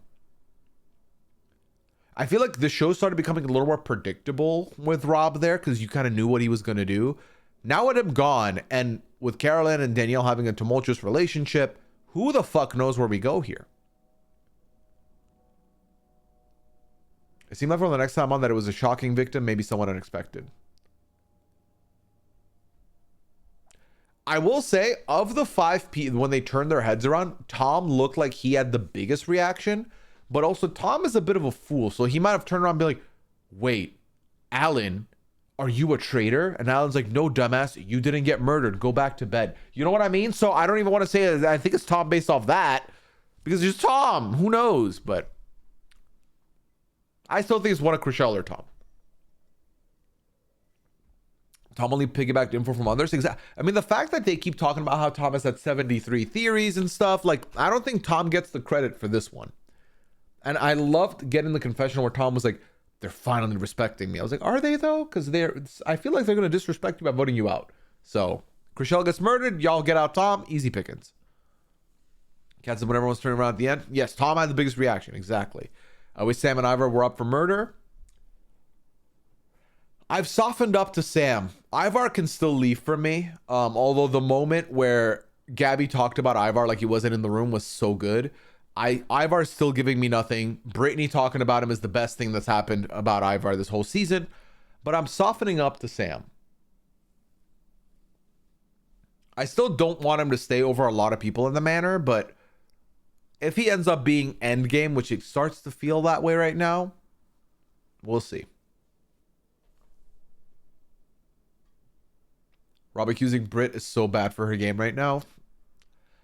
Not necessarily, because the whole traitor on traitor thing goes out it loses its validity when you consider the fact that Wes, who got pushed out by Rob, not a traitor. Nikki, which I don't think Rob got credit for the Nikki one. He kind of made it seem like it's Chriselle's thing, but not a traitor. Like, yes, Bob the drag queen one was, but if I'm in that house and I go to bed that night and I think about Boston Rob, I think about the 3 times he kind of took control of the round table. There was the Bob the drag queen one, there was the Wes one, and the Brittany one. The Wes and Brittany one had the exact same argument, which was Who would be capable of doing such a thing? It's Wes, it's Brittany. Whereas the Bob the Drag Queen one was a little bit more about like, there's someone here who's been the loudest player, who's been quarterbacking the season, who's been the most vocal, Bob the Drag Queen. That one's different. And I think that one, it helped that for one round, it was clearly Dylan bringing it up first versus the, what I'm going to call the Rob originals, like a Netflix original, the Rob originals. Because if you think about it, the Rob originals were fucking Wes and Brittany. So, and Tony was the other one. So it's not so much a traitor on traitor thing anymore from there on out. And I think the biggest clue in that chat is the fact that the people who are voting out Rob voted out Rob. The people who are supposed to vote out Brittany burned their votes. That's how sure they were Brittany wasn't a traitor. They were just like, I don't think it's Rob, but I know now it's not Brittany. I'm not doing it. I think Brittany's in a decent spot now. Now, I say that for this week. If they don't have any evidence going into the next episode, which is very possible, that's why I see someone like a Tom Sandoval going. Because not every roundtable is about getting rid of a traitor. There's going to be rounds where low-key, let's be real, none of you know anything, and you might just try and get rid of someone who's hurting your game, or who's annoying you, or who is just taking up a spot, or being loud and making stuff harder to follow. That person is a Tom Sandoval. So it was a lot of talk. Okay. There's an observation that Tom wanted Boston Rob out simply to get closer to Dylan. That'd be funny. Did anyone feel like Gabby had Minnie Mouse vibes with that bow veil? I did love the bow veil. If anything, I think some of the people that didn't vote for Rob get some heat next time. Very possible. I still think it's hilarious that they pretend they sleep in the castle. I don't get America, man. Like the US production, just let them drive away. It's more cool to have them all drive away. Maybe we get a confessional in the car. Who knows? Sierra's in danger of banishment, in my opinion. Voted for Brittany. The coffin thing maybe still out there. I mean, now that their Cage Boys theory becomes true, there is a world if they're grasping for straws, they don't know. They're like, you know, Sierra, I fuck with you. Like I don't think you are a traitor. We've been doing good. However, but should we revisit the coffin one more time? I don't know. But also, this last episode, seeing how Sierra was protecting Rob, that could be a bad look. That could be like, oh, was Rob protecting you because you're both traitors and he put you, like you were in the coffin and it was like a favor to you, whatever. Yeah. I don't remember Red Wings if it was actually in the castle. I don't think so, but I don't know. Don't quote me on that. All right, I'm going to answer some of the traitors questions from the forum as well here.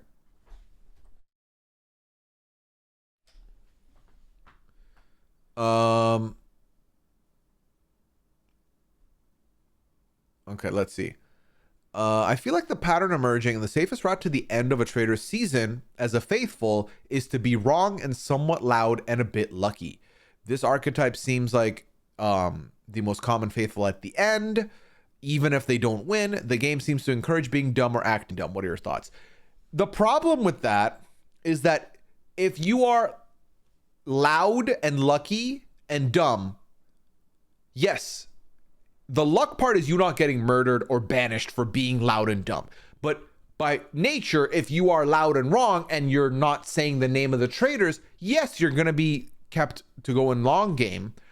But the problem is you can't fake being that way. You know what I mean? Like, you're not going to get a Jeremy coming in and playing this gambit. You're not going to get Brittany Haynes doing that.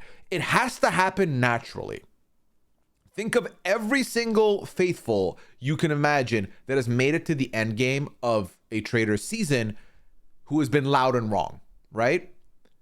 None of those players, even when they're very smart and you talk to them afterwards, and you're like, damn, this person knows what they're talking about. In the moment, they're not faking the funk. They're genuinely lost and they got lucky to get there. So it's not even a successful strategy to utilize. That's just life. That's just the thing that happens. So... The only mention of the Cage Boys was brought up by Rob at the last roundtable in the edit. I hope others brought it up too. So obviously it came up in that the Bob the drag queen thing came up, but that was with Wes and Rob, right? When Wes was like, Rob immediately was like, we need to get him out. So that made me feel like he's a traitor. I feel like the Cage Boys is done now, obviously. But if they do think about that Cage Boys meta and how they got one through there, they might look at the Coffin meta. That's entirely possible.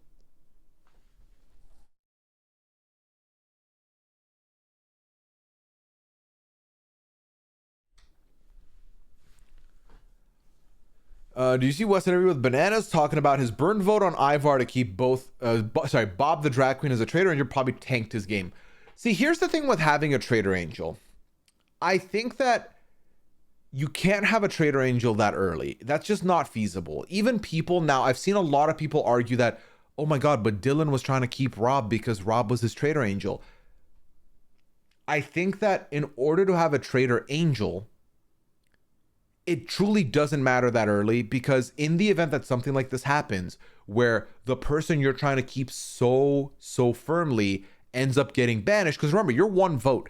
At final 14, 7 people vote this person out. You don't vote that way because you're trying to hold on to them and you seem very close to them. They're going to look at you next, even though people should realize that, yeah, the odds of the traitors being very close friends in the manor is low, because on instinct, people who play these games try and avoid each other. Because remember, the traitors can just meet up in the turret and talk there when they need to. They don't need to be seen in public. Human nature is, oh, these two are close. I think that one's bad, therefore this one has to also be bad. So that's a problem. So I feel like having that, I don't see validity in that. I think doing it that early is flawed. I even think, I've said this, but I think the whole traitor angel thing is not a locked guarantee way to play the game, because it depends on the type of traitor you're friends with. And even then, if I'm Rob, at some point I would have pushed to murder Dylan. Now, granted, in this situation, Dylan also has connection with Carolyn and Danielle, so the odds of that happening are low. But I would want to murder a Dylan because no one would think I would do that. And in the event that Dylan is taking me to the end as a parachute, I cut him before he cuts me. You know? It's just tough. It's just tough. It's a tough game to play. There's a lot of luck that comes into playing the traitors. Like, yes, if you're a traitor, you have a lot more agency and control. But if you're faithful, my God, you kind of are letting Jesus take the wheel on so many of these moments. So now that we are deep in the season, who do you have a different opinion of now versus preseason? It's a great question, actually. Well, let me tell you this much. There are definitely people that I was not familiar with before coming into the season, and I love them now. Dylan and Gabby, I adore. Gabby especially has been a breakout star for me on the show. Loved seeing her. I think I'm probably most disappointed with Chriselle. Just because I'd heard that Chriselle is a fan of these games, and I thought, oh my God, if you're like a fan of these games, like you're going to come in, maybe have a little bit, strategy involved, which, by the way, y'all know me, strategy is not the number one thing I look for in these shows. So I'm not even looking for that. But I think Chriselle really lost me by doing burn votes. I don't like when burn votes happen on the traitors. I feel like it is, especially when you vocalize that, like, I didn't know where to go, I just dropped it. I was like, bro, why are we doing that? So Chriselle has been a little disappointing for me. But I wouldn't even say like negatively. I still think there's been good moments, but specifically right now, that's how I feel. Tom Sandoval is the exact person I expected, which I was like, either he's going to be like a huge villain or the village dummy, and they gave him the village dummy. Ivar, I think, has sucked. Not that I expected much from Ivar, but I didn't expect Ivar to be like, ugh, to me, the thing is, I can't even say Wells flopped. You know what I mean? Because Wells, he went home with what, 4 votes to his name as the first boot? 4 votes. Wild.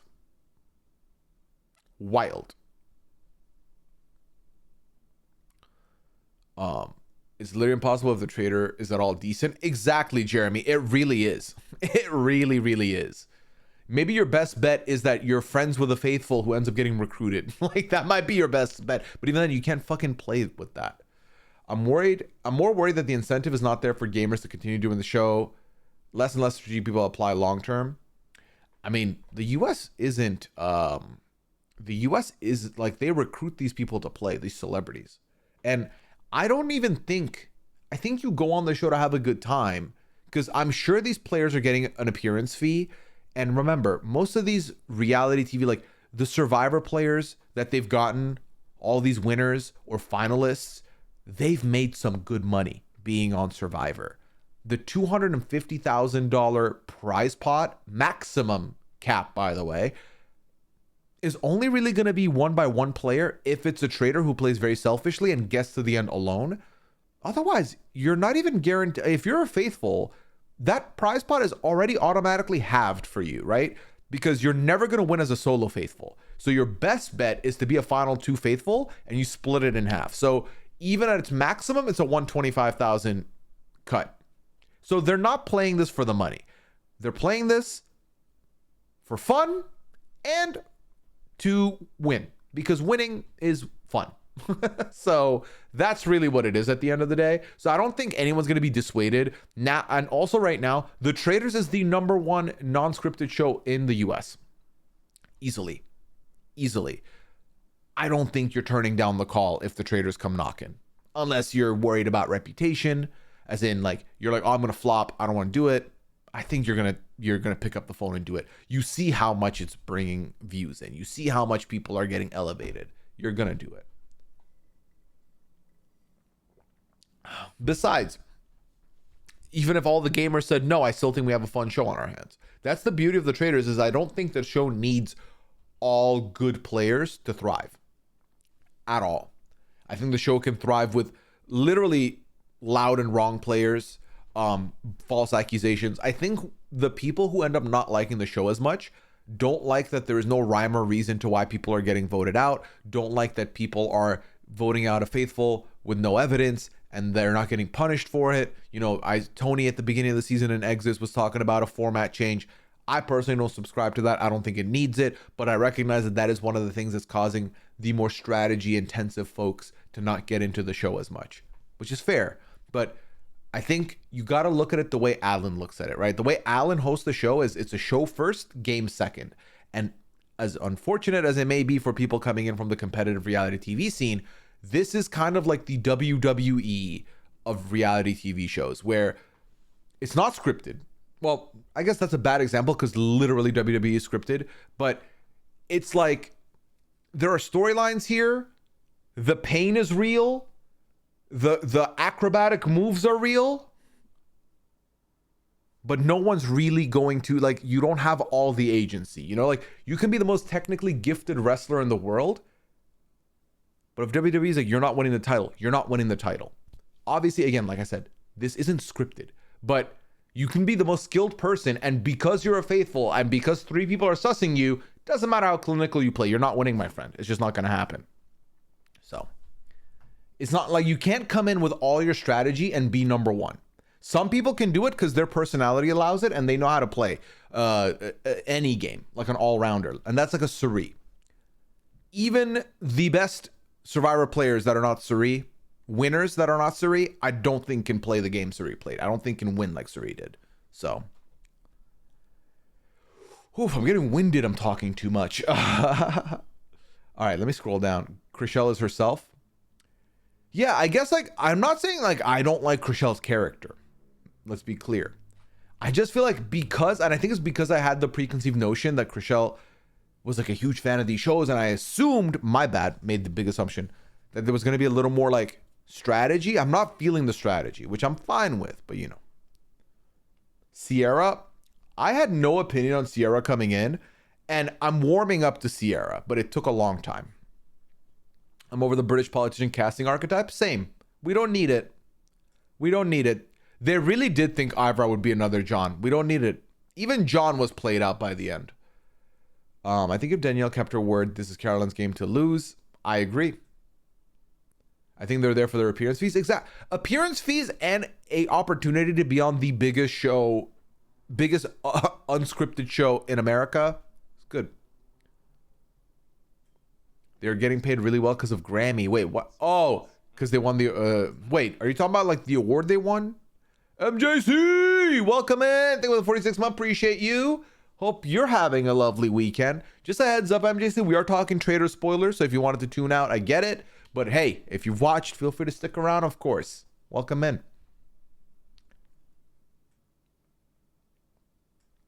Oh, you were thinking international game, and I went on this whole dialogue. I think even an international game, you want to do it for the fun. I don't think anyone's doing the Traitors for the money if they're not just a regular person. I was happy to see Carolyn on, so the surprise with her is that I fully expect her to be faithful. Her being Traitor has been so much fun. Her being Traitor is something that we were like would be great, but we don't think they'll do it, which I'm happy that they did. It's also beneficial for these reality people to network amongst themselves. Yes. I saw someone recently talk about how the Traitors pays well. Trying to remember who it was. Rachel, maybe. I saw Janelle say it in a tweet yesterday. Yeah, because I heard the Amazing Race not paying as well. Once you got that Traitors money, you're not looking at the other monies, you know? Daisy, good evening. Welcome in. I didn't mention on the podcast, but do you think you'd last during that challenge, or would you involuntarily break the handhold? The snake would be pretty easy for me, but all the bugs... Okay, I don't think the bugs would impact me, because I would not be looking at them, so I don't think that impacts me. The millipedes looked gross, but as long as I don't look at them, I think I can live. The scorpions didn't look like they were moving at all, so I would have been fine. If the scorpion snipped at me, I think maybe then. But it was the fucking snake. When the snake did this to Danielle's face, I'm gone. Goodbye. Sorry, not Danielle's face, Brittany's face. I don't give a fuck about no fucking money.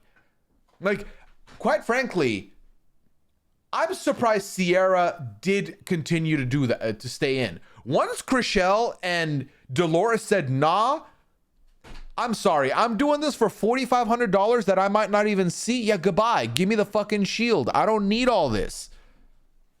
It did give us a great moment. It did give us a great moment with Rob and Sierra, but fuck all this noise, man. It is not worth my time.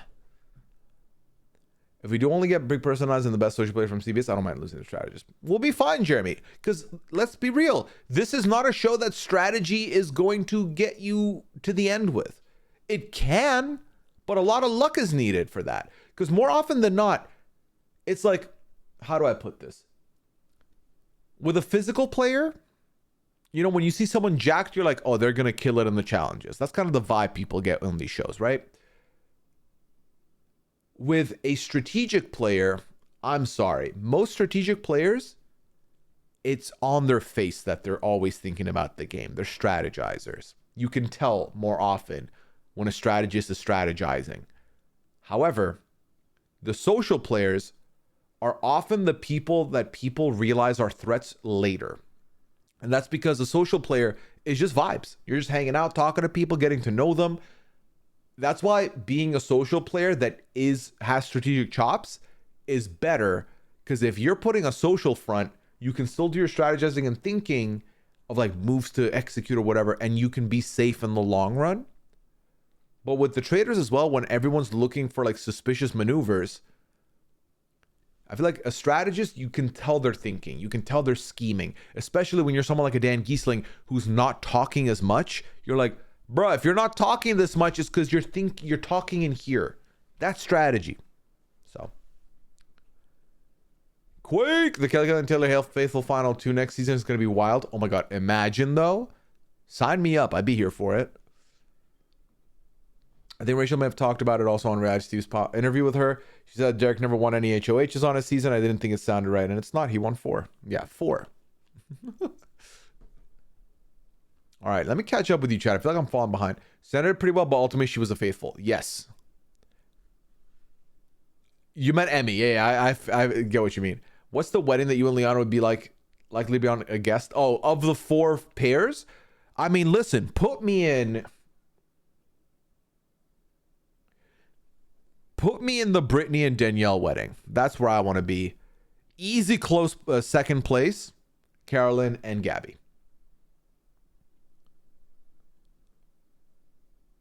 Also, it's 2025. Why are we still using live animals for TV? That's a very fair assessment. I'm very much against it. was only 8 minutes, and by the time the snake came out, there were like 2 minutes left. That's true, Red Wings, but like I said to Rob on the pod, I would be like firm in holding. I can't, if I see that snake doing this, it's not like I don't want to stay, because obviously I recognize 2 minutes is just 2 minutes. I've been here for 6 minutes. I've seen the worst of it. It's almost done. On instinct, I think I run. But I think the other part of me would be frozen because I don't want to make any sudden movements and anger the snake. So maybe that would have been fine. Chriselle's behaving exactly like she does on her show. She is emotional and cares about interpersonal stuff above all else. Oh, there we go. Sierra's pretty tough. She's a nurse. I knew she would last. Boston Rob did help. Boston Rob did help her a lot. Yeah. She went on and on about how Derek didn't actually play the game because he never won anything. Oh. Listen, I'm not a Derek guy. But are we still really talking about you have to win comps to say that you've played the game? Because that's ridiculous to me. I miss your face-to-face murder prediction. It's definitely Tom, right? My prediction, I put 2 names out there. I put in Chriselle and Tom. One of the 2 is going. I can see a world for both.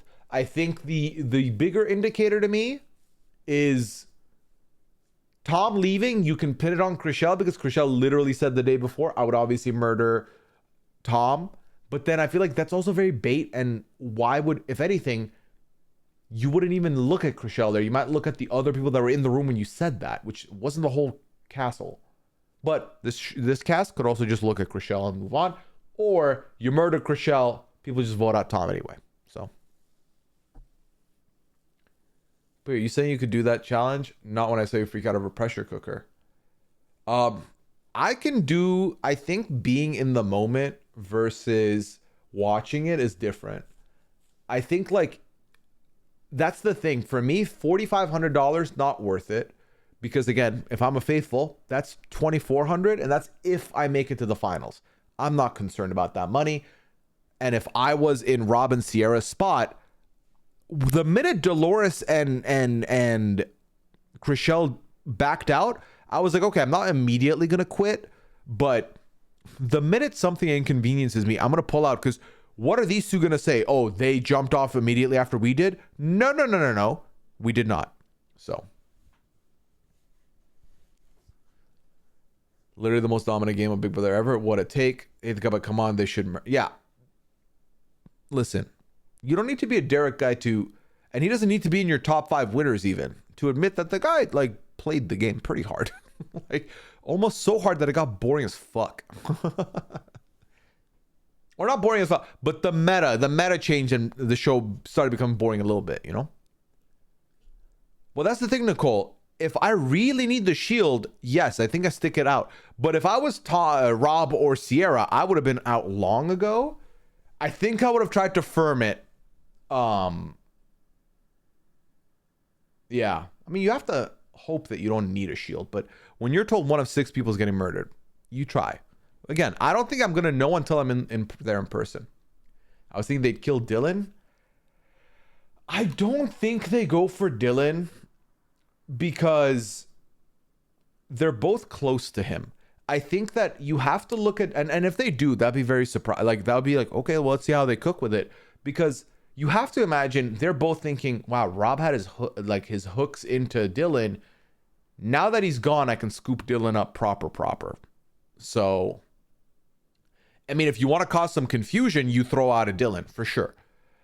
Because also I don't think anyone looks at Carolyn or Carolyn or Danielle for a Dylan murder. They cannot trace it back to you. If anything, getting rid of Dylan could make Brittany look more guilty. So, but I don't think they're going to do it.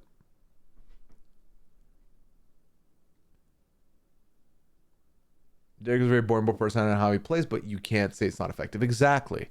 Like, it's not good TV, which is why I don't like it. But it's effective. All right. Let's see. I already said I'm getting a Derek interview. Then I'm looking at the forum real quick, chat, to see what I'm missing. I love Dylan, but I think he's overrated. Being overrated as a player. Sure, he picked up on Bob the Drag Queen, but he wasn't able to convince everyone to vote with him.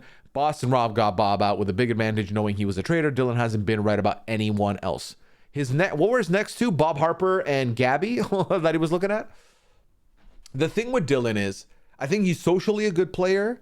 I think he also benefits from the fact that he has a relationship with Danielle and Carolyn, the other two traitors. Having 3 traitors not wanting you murdered is a great spot, is a huge compliment to where you are. I feel like there's people who think Pilot Pete was a good player, and I've never felt that way. I felt like as a faithful, he played a very bad faithful game. The difference with the two of them is that I think Dylan has an opportunity, or maybe it's too late now. I think Dylan had an opportunity to play a great faithful game once Bob the Drag Queen went out, to just carry out that goodwill and stop cooking. You know, it's like, oh, it's the perfect temperature.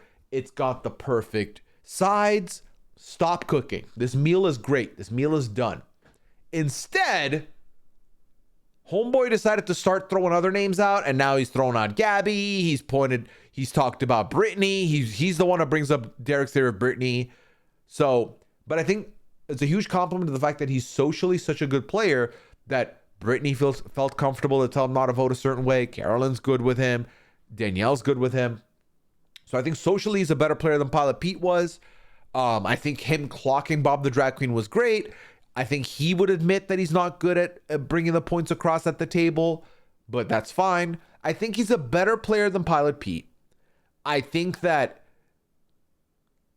giving him that he's the best player in the house, like a faithful in the house, I disagree with that notion. But I mean, amongst the faithful left,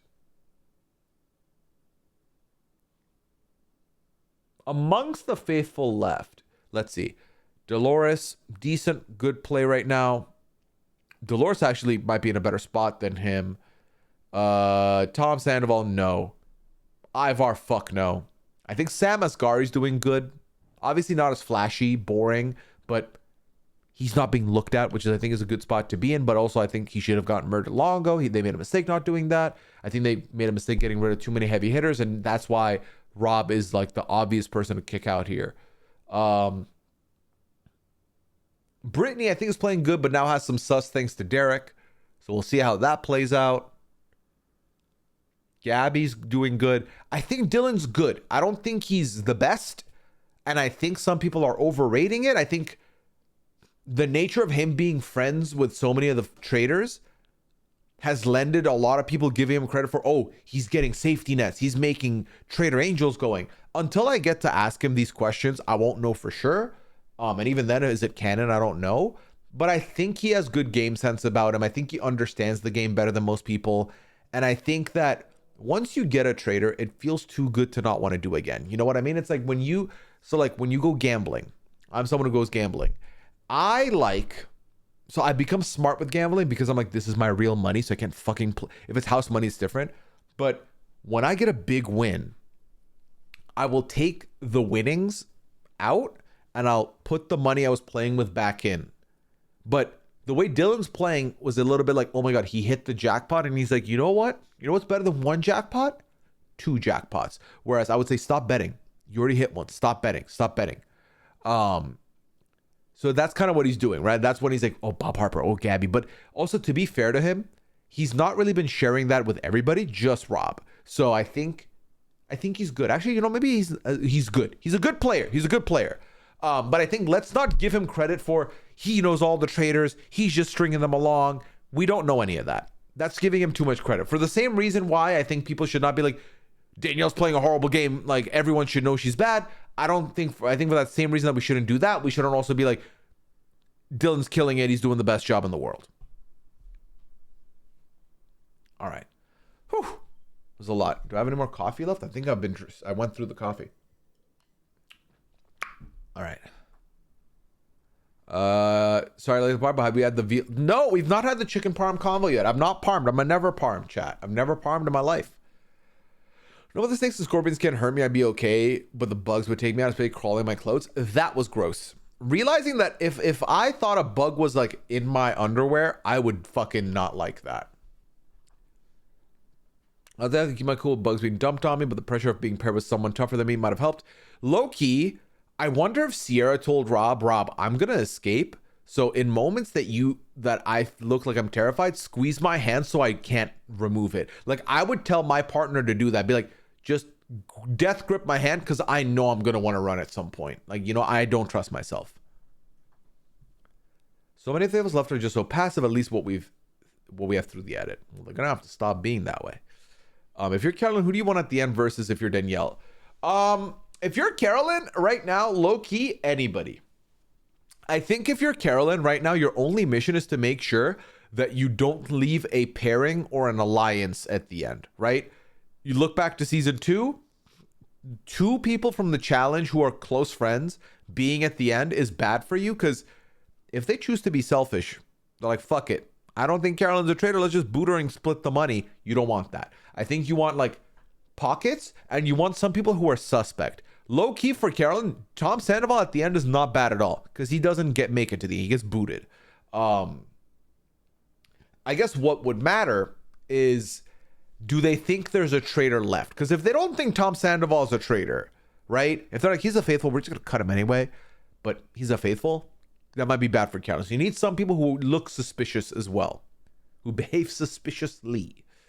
For Danielle, I don't care who's at the end with you. It just cannot be Brittany. You cannot take Brittany to the end. Oh my God, though. No. Take Brittany to the end, because I would love to see if Brittany cuts Danielle or not. Or if what she said is to be believed, that she knows Danielle's a traitor.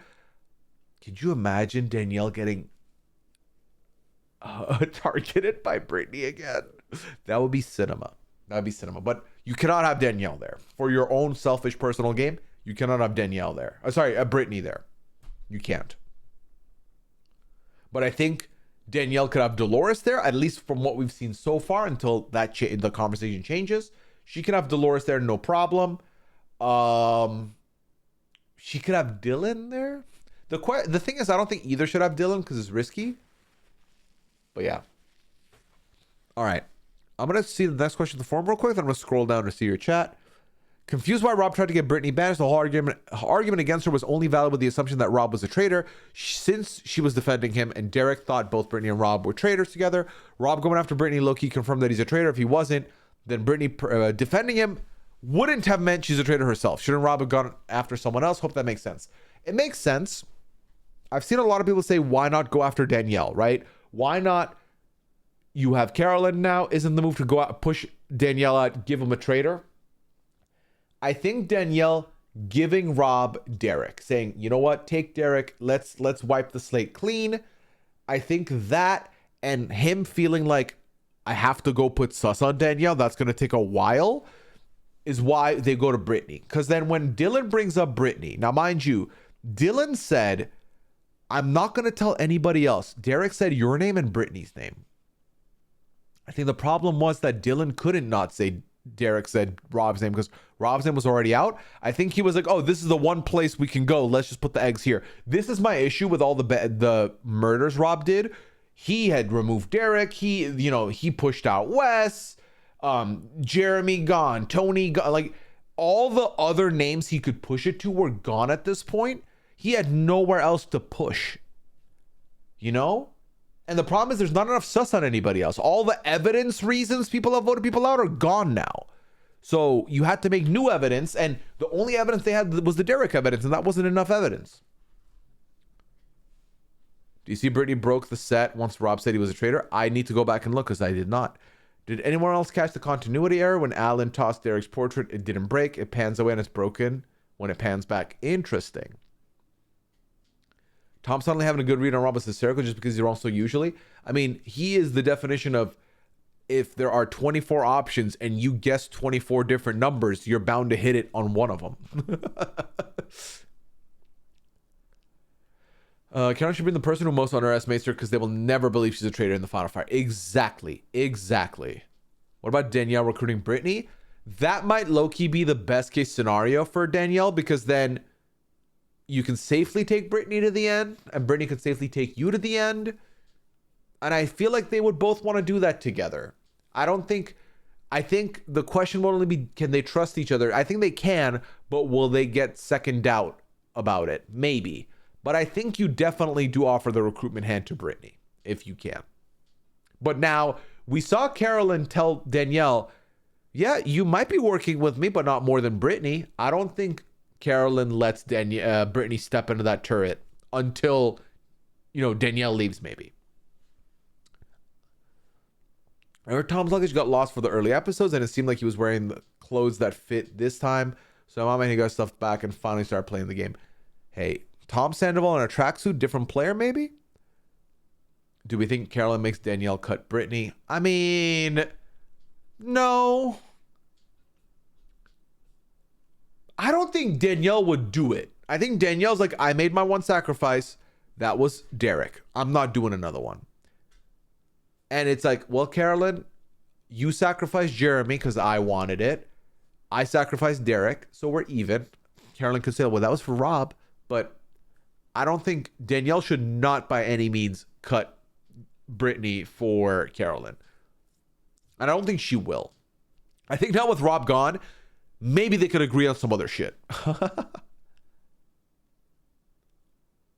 Tomster put a tweet in the chat. What is this tweet?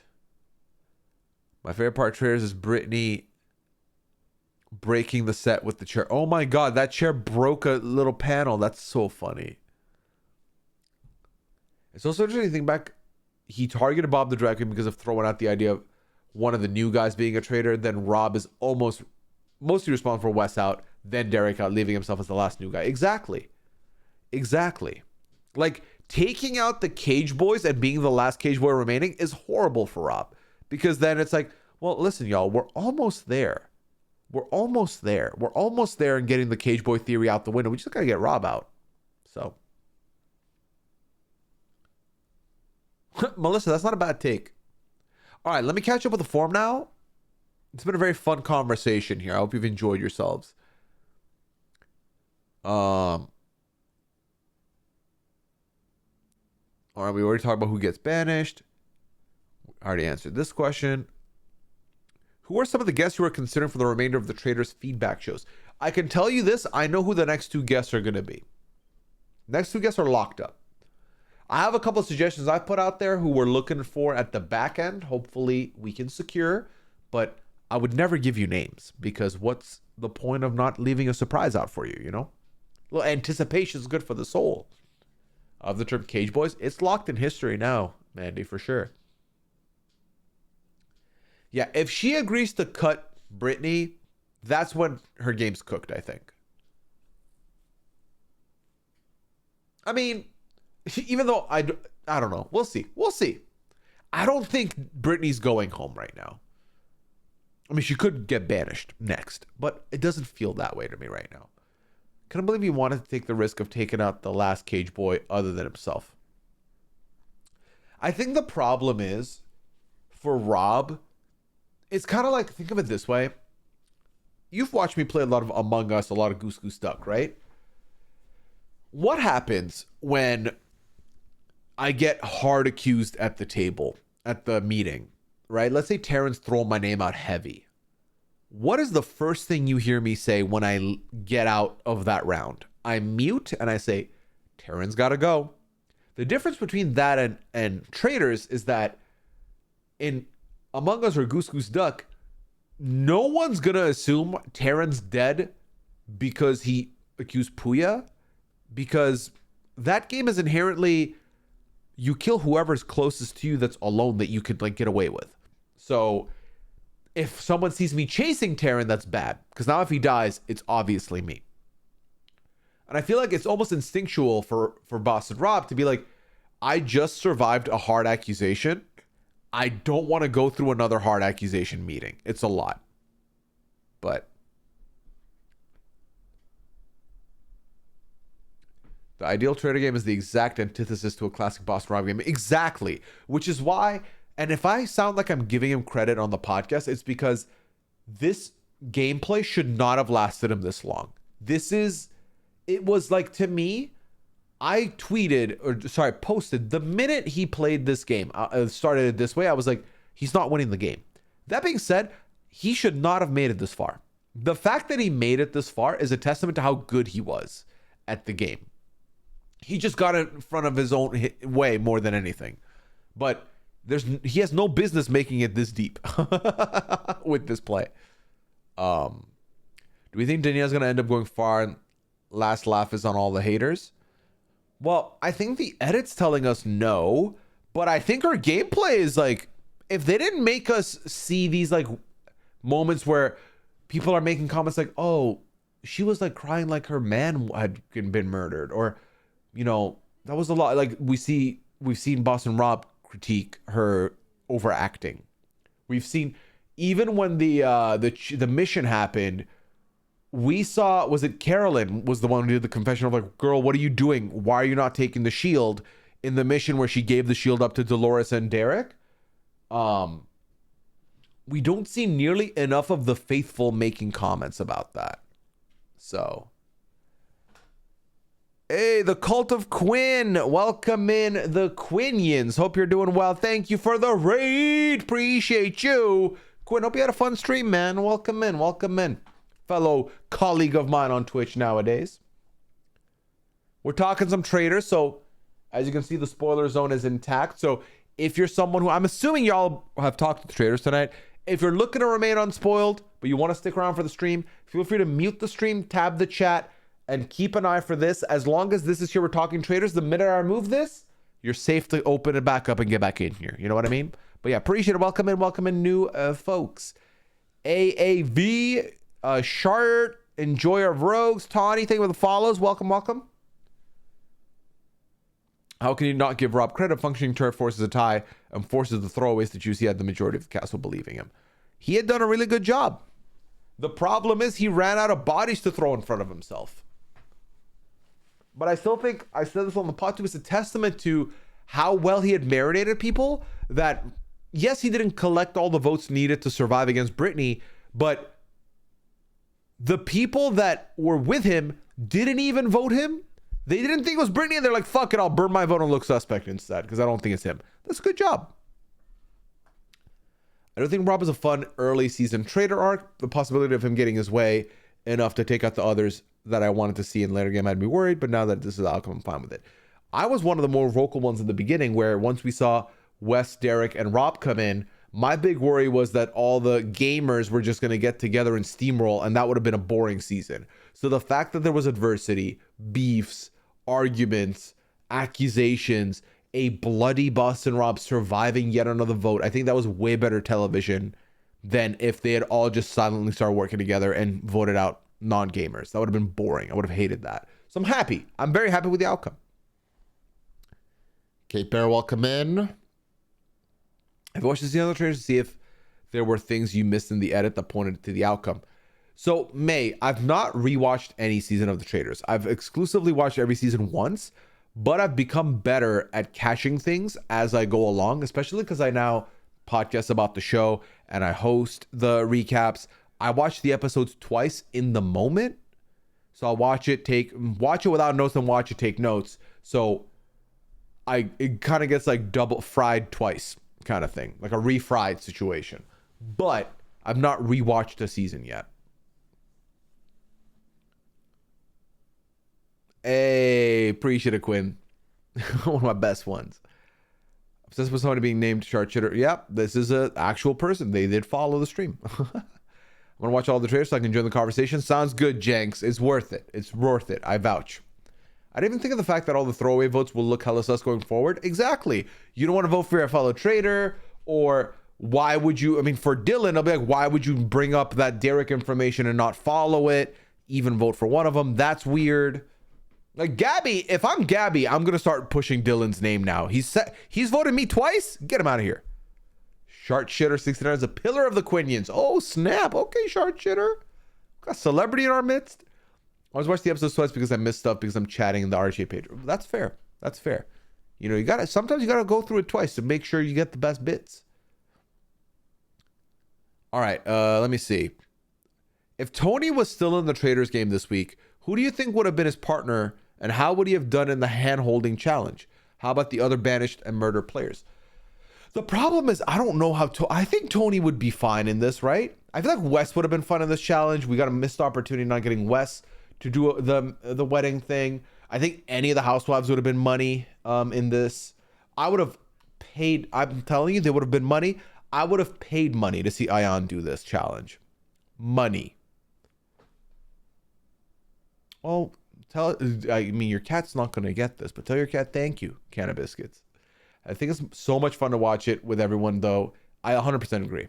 Which is why I miss, because as some of you may know, peek behind the curtain, I get screeners now. So I watch ahead of time. I record ahead of time. Then when 8 p.m., 9 p.m. hits. The thing is, though, I don't get them. It's not like I've watched the next episode now. I don't get them till Thursday. The same day the episode comes out. It's just a couple hours beforehand. So Void Freeze, you come in here, follow me, say sup, dude, and then follow it with that. Do better, Void Freeze, do better. Hope you enjoy the stream though, but do better. Thinking about Endurance? Exactly.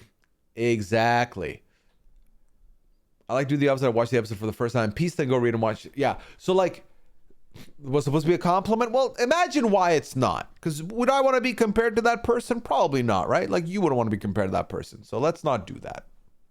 If it truly was a compliment, I appreciate where your heart was, but the name you use I didn't like. Anyway, so the reason why I say that is because I feel like I'm alone in watching it. All right, Void. This is my last warning. Just accept that I didn't like what you said and move on. If you defend it one more time, you can go harass another brown streamer who has a beard that you're going to compare to this fucking guy. Your choice. The choice is yours, is to choose your own adventure. You can pick where to go and we go from there. Anyway, back to the conversation. So then, what's it called? The thing I don't like about it is that I feel alone watching it. Because I have all of my reaction, my feelings, but then I can't, like, I don't feel like when I'm posting about it later, I've already seen it, so it's not as fun to live tweet or live post about it.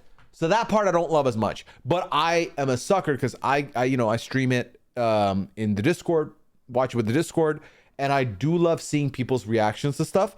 It just sucks not to be able to talk, you know? It's like when you're watching a movie that you like with friends, and you want to see their reaction, but you don't want to like tip them off into something's happening.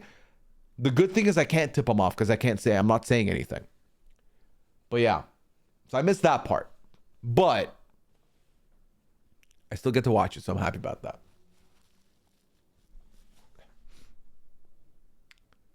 All right. I'm caught up with the forum chat. If you have any other questions about the Traitors, drop them in the chat live or in the forum. Otherwise, we'll begin wrapping it up. And we'll go from there.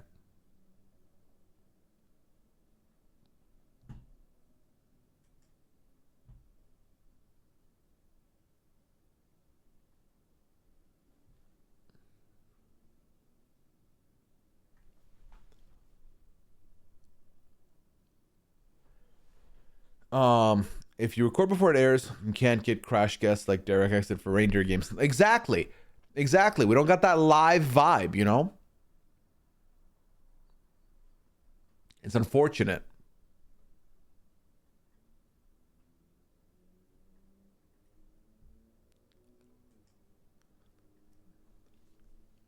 RHAP history was made. I mean, Rob has said it's one of his favorites, you know? One of his favorite moments.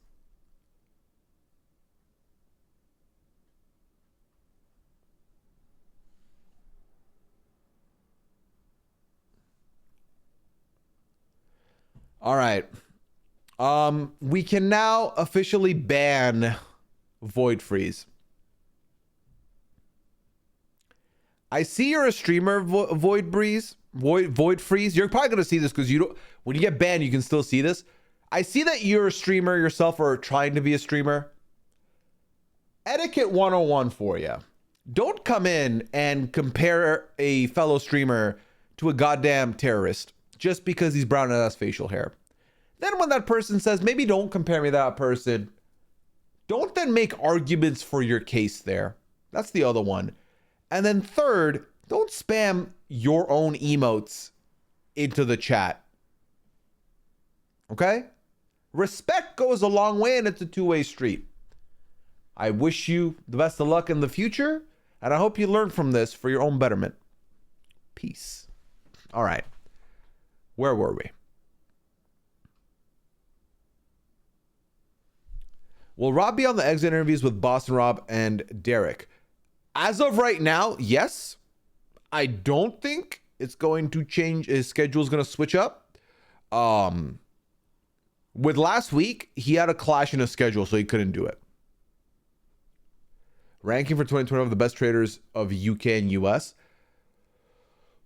I'm not trying to spoil the UK. I'm not trying to name the UK ones, but I think that we need to see how the season ends before I'm willing to finalize my rankings. But I think of the ones we're seeing right now, like, let me tell you this. Carolyn doesn't need to win the game to be like in my top 3 or top 2. Right now, if the game is going the way she's going, she's going to be in the conversation for me. I think Danielle might have to win the game for me to put her there or get very far. Because like I've said, socially, she's doing great. No one's really sussing her. She's been voted at once, and that she got one vote and was from Carolyn, and that was because she put Carolyn's name out. If she had never put Carolyn's name out, she's fine. So, you know.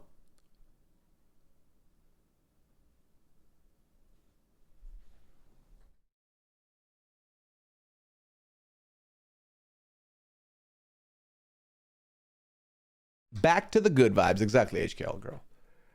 Yeah, there is, I think, 11 episodes without the reunion. If you count the reunion, 12 episodes. So we have episode 8, 9, 10, 11, and then 12 will be reunion. So technically 5, but reunion's reunion.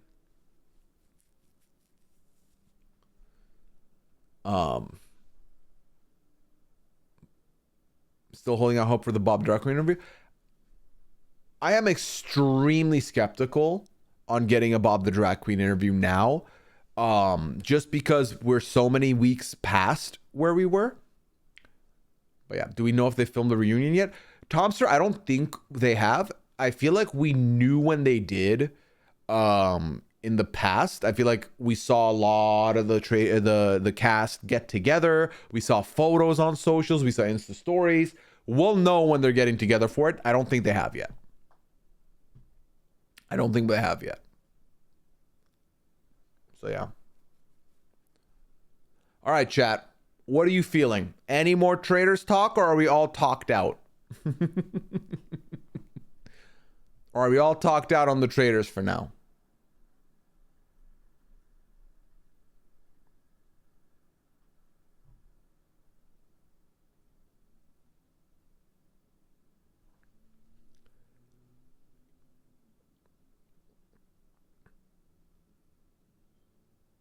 What were they all in New York for? Brittany's reel was...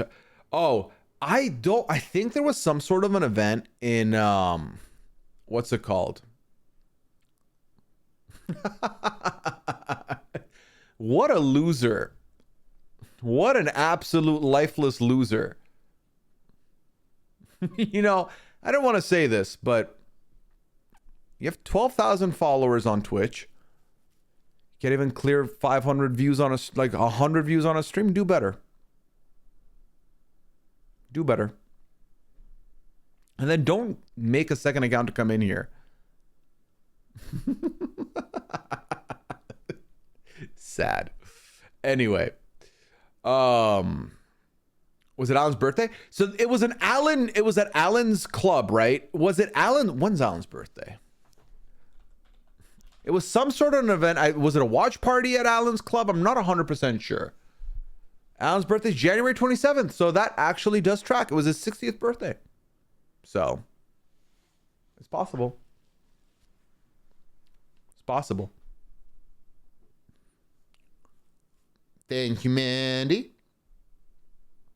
Yeah, thank you. Yeah, it's my liked songs. Goes all over the place. Thank you, Athalia. I appreciate it. Listen, and I tried to be nice, and then you bring a second account, and I'm gonna get a little shady on you. Anyway, all right. I think we're done so with the Traitors talk, probably. think it's a safe spot now. We're getting some less than twos in the chat to bring in.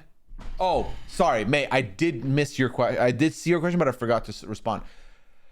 I would love a Jason guy on the feedback show. I think what I would say to that is, and I'm assuming Jason is watching, I would say put it in the either at Rob and let Rob know that's what you want, or put it in the feedback show form. That way it's on Rob's radar and I can bring it up to Rob, because I have no reach of that magnitude even. So that way at least we can get Rob to try for us. You know what I mean?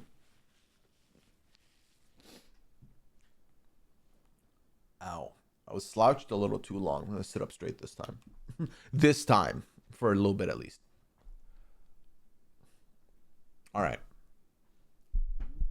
But yeah, I would love to have Jason on the pod. That's the thing, is that I don't have a lot of reach with some of the guests that I want for the Traitors. But I have ideas, which I'll throw out there, you know? All right. So. Chat, will you do me the favor of putting some more less than twos in the chat, just so I can remove this spoiler zone, and then I can put the chat back up so that the incoming chatters do not get spoiled on any Trader stuff. This is a very fun discussion. I think it was a healthy time, and looking forward to talking more Traders with you next week, of course. And if you want to talk some more, or if you have any of these questions you want to be answered on the pod or talked about more in depth on pod, please go to the RHAP feedback form, or not feedback form, but feedback show form for the Traders, and put your questions in there as well. All right, there we go. We put that up. We put this down. Where is it? There we go. Perfect.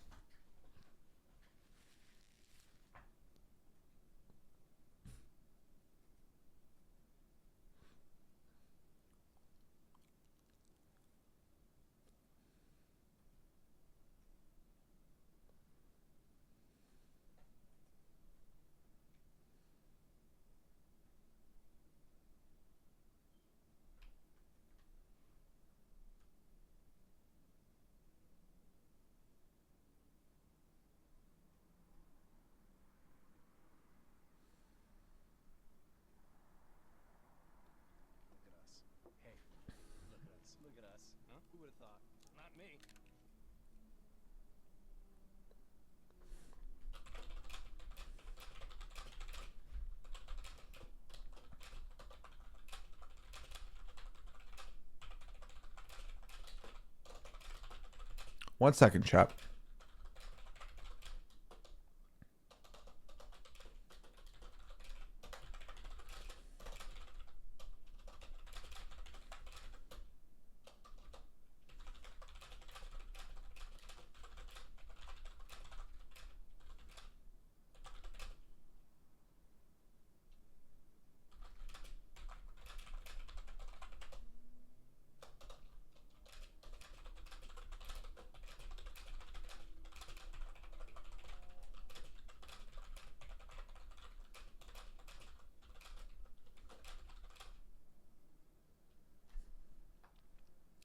Welcome back, non-spoiler crew. How y'all doing?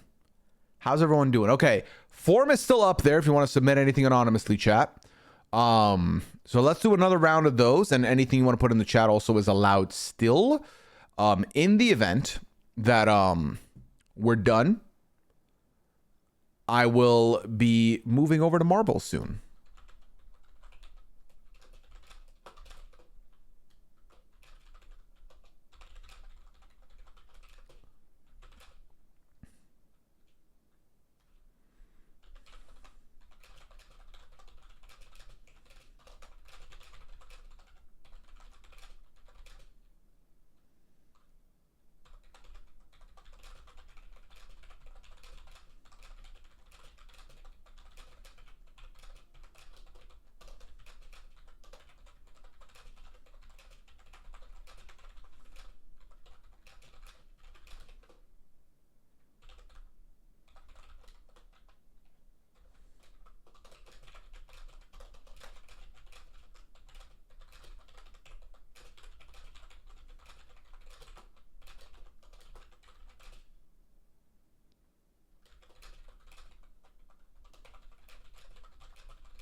All right. Sorry, chat. I have to respond to a message. Hey, Z, thank you for giving a sub to HKL Girl. Appreciate that. Welcome in HKL Girl officially into the Less Than Two crew. All right. Where were we? Did you add anything to your IMDb page this week? I have not opened the IMDb page since we last spoke on the pad. So we'll get a Post Malone Oreo review next pad if I end up buying some. The problem is with me, chat, I avoid buying fun treats like this because if I buy them, I will eat them. All of them. So we'll see. Going out with Liana tomorrow, doing a little date day. So potentially I could see us trying it out. So we'll see. I'll get back to you on that one. Next week's pad might be a little shorter, just a heads up, because I am traveling very soon after that podcast. So I think I'm gonna binge Traitors UK before next week. Hopefully I failed at watching my brother while Taryn does the podcast about each season. Amy, the good news with the Traitors is that it is a very short watch. Like if you watch them, totals 12 hours, about an hour a piece. So it's doable. All right, watching the challenge rivals, I basically am going to watch for Davon. Jesse, my issue with the challenge is that I tell myself every season I'm gonna watch this one live, or as it's happening, and then every season I do not until it's like 7 weeks in, and I feel overwhelmed and I don't check it out. So I know that there's been 2 episodes so far. I do know what the boots are for this first 2 episodes that I just did look up. So my honest answer is I don't know. What's the link for the Traitors feedback form? Let me double check for you, May.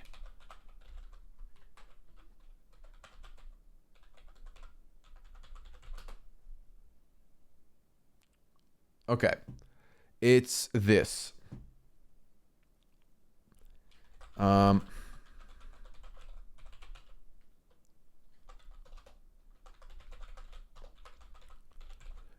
me just double check it again. Make sure I did it right. Yep, it's this.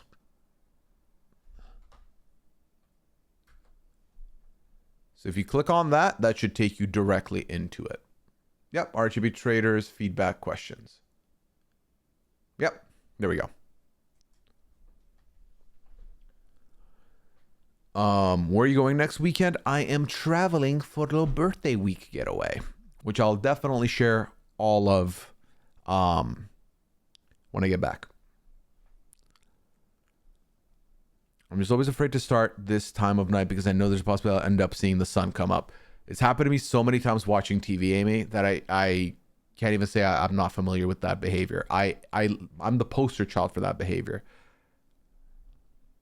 But tomorrow wasn't striped, I woke up and started stretching. Do you see the new trailer for Split Fiction? It looks so good. What is that? I can't tell if that's a video game or if it's a movie.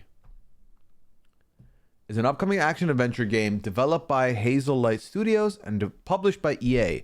As a cooperative multiplayer-only game, it's set to be released. Okay, so what is it? You play as Mio and Zoe, 2 aspiring writers that hope to get published by a new tech company that can simulate their stories to life. That sounds really good. When is this coming out? Released for Windows, PlayStation. Oh my God. All right, this is a game. You know what? I'm going to commit to it right now. This is a game I'll play on stream. This is a game I will play on stream. And it's a game I'll probably try and play with Liana if she'll do it. I think this will be a banger of a game to play on stream. I think it'll be beautiful. What I've learned, and Mandy is also someone who I believe has played on stream. At least one of these games that I know of. These are games that are very fun. Duo games that are very fun. And the game itself is rich in detail. It looks good. It feels good. This is a move. We'll do it for sure. I played a way out. Yes, Mandy. Love it. Perfect. Do we know, Mandy, if it's still a buy one game and you can give your friend the friend pass, or you have to buy it twice? You don't realize people going on, people that watch TV to fall asleep is keeps making me go one more episode. That's why I don't watch. So the difference is long-term parking. If I'm watching TV to fall asleep, it's YouTube. I'll watch a YouTube video, and if I fall asleep, I fall asleep. But when I can't put a show down, I will eventually hit a point where I'm like, okay, I want to keep watching, but I have to go to bed. So I'll start watching that next episode while in bed. And if I fall asleep, that's fine. I'll rewind it and watch it tomorrow. You know what I mean? I'll put on Law and Order to fall asleep because I've already seen them all. Very good choice. Any show that you've already watched, like a sitcom or any show that you enjoy that you've already watched, you can throw on knowing if you fall asleep. It's no biggie. They are big on that. Friend pass confirmed. Perfect. All right. You know what I got to do now, Mandy? Alongside digging a hole game, I'm going to go wishlist this. Yes. Perfect. All right. Back to the forum. Anything new in the forum?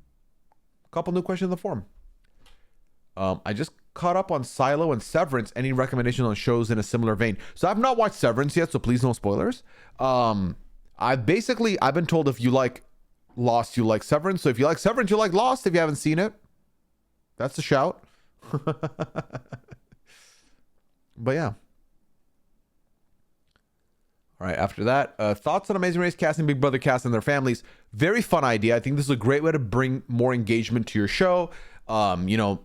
Big Brother always pulls through. The fandom always pulls through for their cast on any show. So this is a slam dunk idea. It is interesting the amount of people I've seen say they were contacted and they said no already. But I think what that means is I think we're going to see a lot of new era Big Brother, which I think is fine. I'm fine with that. What's Lost? Yeah, Jez, you're not familiar? It's a good show. Maybe you'll enjoy it. I don't know. It's a bit of a thinker, and I know like you might not like all that, so you might want to keep watching. I don't know, what kind of shows do you like? I don't know what shows you like. I don't know if it's for you. But if you're like a thinker, then maybe give it a shot, you know? Anyone who contacted said no. I did see Nicole. This is all just based on what I've seen on socials. Janelle was contacted, said no because they paid too little. I think Josh Martinez said he was contacted. He said no. I think, did Xavier say he said no? Like the Traitors? If you like the Traitors, watch UK Traitors, AU Traitors, watch all of them. Yeah, X said to Danielle said, okay. Michael and his husband, maybe? I mean, I don't know. I didn't see Michael and his husband confirm or deny. I went to dinner with my friend tonight and she told me she watched the first season of Lost and the finale, nothing else. Oh my God. What is your friend doing, Mandy? Rob was saying Paradise was good. Ooh, that's true. I've been seeing good things about Paradise. Oh, Tucker and his brother would be a good... I would say don't assume. I think guarantee Tucker's on this show. There's no way he's not. There's no way he's not. Especially if it's recorded. Yeah, no. He'll be fine. He'll be there. Nick City, thank you so much. Appreciate that. Thank you. I'm happy you're enjoying the Traitors coverage. I'm having a good time doing it, man. I really am. It is one of the few things I feel very, very good about. As far as like, I'm firmly behind myself, no imposter syndrome. It's the Traitors stuff. So when it's a good podcast, I'm happy to hear it. Izzy and Paige is my number one ask if you're putting together this Amazing Race show. Like, come on. They probably picked the Big Brother theme just to get him on CBS again. They're like, how do we put him back on immediately? Angela and her son. I mean, that could be a shout. I think Zach and Corey is a very good shout. And it's another grouping. Like, you're getting a crossover treat of Big Brother and Survivor. So that wouldn't shock me. That would not shock me in the least bit. Ovi and Hannah would be a fun one.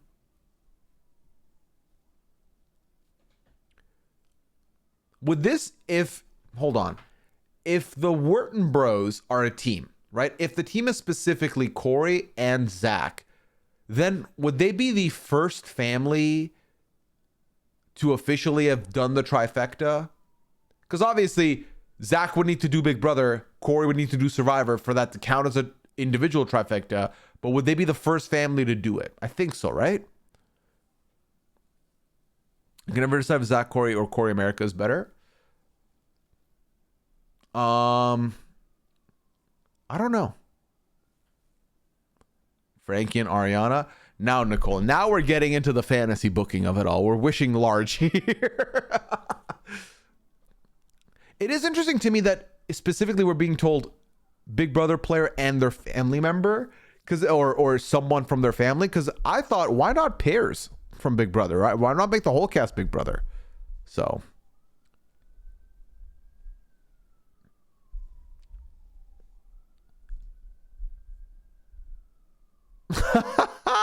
Mandy, they did. They absolutely did early in the Corey stream journey. Did Rob tell you any of Dr. Will's? Yes. But yeah, I don't know why specifically they said relatives or like family, friend, whatever only. I'm not sure. It was Mandy. Absolutely, your memory's 10 out of 10 there.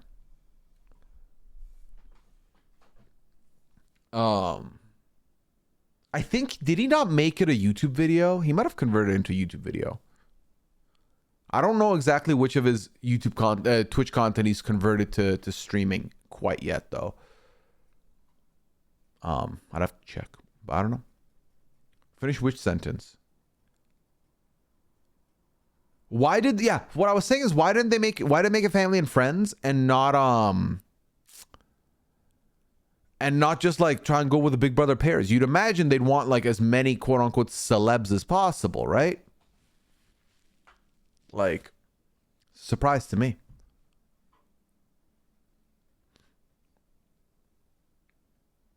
Surprise to me.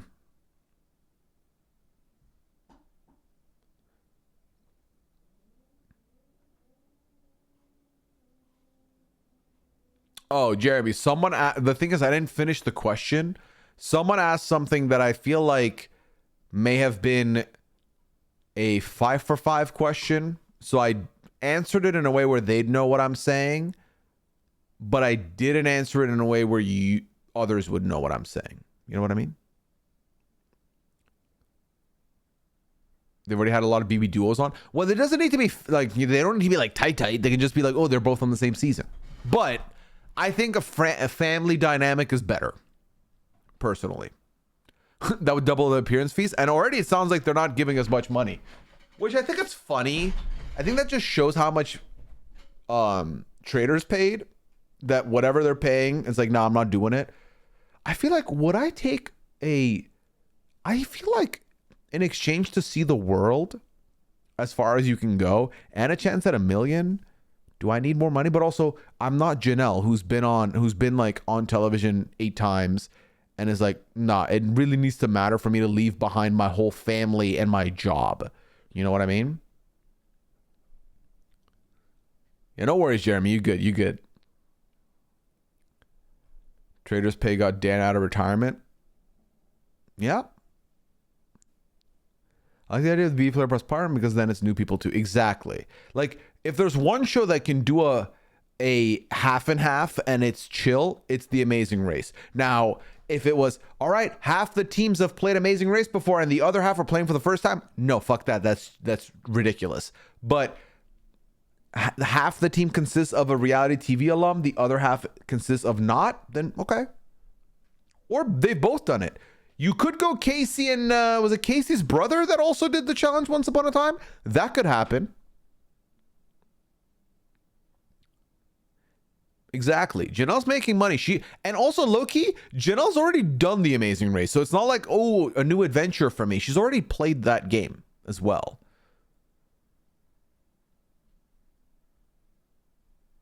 I haven't watched Amazing Race since I'm like 9. I'm gonna have to catch up. Low-key, Madeline. I feel like the format of The Amazing Race changed for the worse down the line. But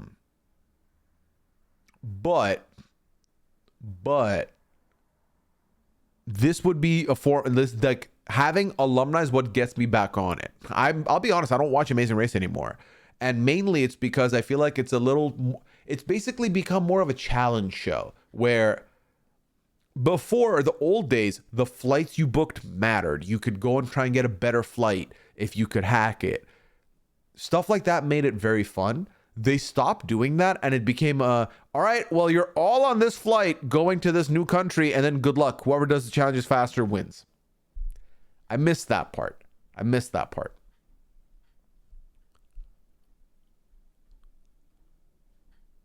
My friends and I watch it together, and we determine the reason the comp money is so trash is because the traders' money is already in their banks.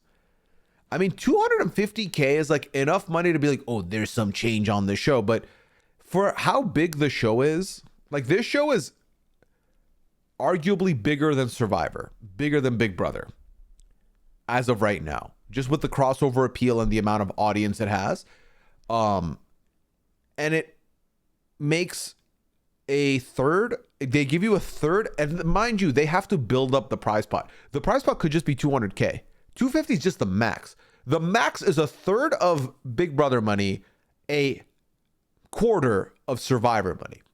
This could easily be a bigger pot, but part of me is like, if we're already getting this drama for this amount of money, like, we're fine. And I think part of it is because the appearance fee alone has to be worth it.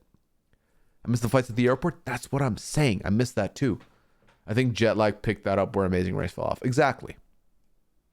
And someone had mentioned, I think Red Wings, you've mentioned that there was it you that mentioned there was a show in the UK, was it called The Greatest Something, that kind of is similar to old school Amazing Race? Someone had mentioned something to me before. They were wasting so much money with flights in the early season. That's true, but I like the idea that, hey, that money comes out of your funds. I don't know. Race around the world. There we go. BBC. Thank you, Red Wings. I don't know. I understand the waste is not good. And I understand that, like, just for so many different reasons that isn't good, but that was what made it appealing to me. So I understand that it can't happen anymore, but, you know. So May says that the Dr. Will podcast makes them Mount Rushmore of RHAP podcast. What do the podcasts make them Mount Rushmore? I mean, I don't know. It's hard for me to answer. There's a couple of Patreon 5 for 5 ones that just for me simply are there. I don't know. It's changed so much for me before, you know? Like, I don't even know what my personal Mount Rushmore of podcasts I've been on is. I don't know what my 4 would be. Which is a very privileged thing to say, a very blessed thing to say, is that there's so many, I don't know which one to choose from, but Derek Hicks Ranger Games is up there for Jeremy as well. Corey's Deep Dive was dope, says AZ. A Christian Hubicki pod. Which one? There's so many. Chevelle versus... No, that the RHAP Traitors doesn't count. Lori, they were the 17-month here. Lori, appreciate you. Welcome back into the Lesson 2 crew. Welcome. All right. Chat, the form is officially closed. We're going to move into marbles real soon. And tonight, what are we going to do? Tonight, we're going to do a cheeky 7. A cheeky 7 tonight.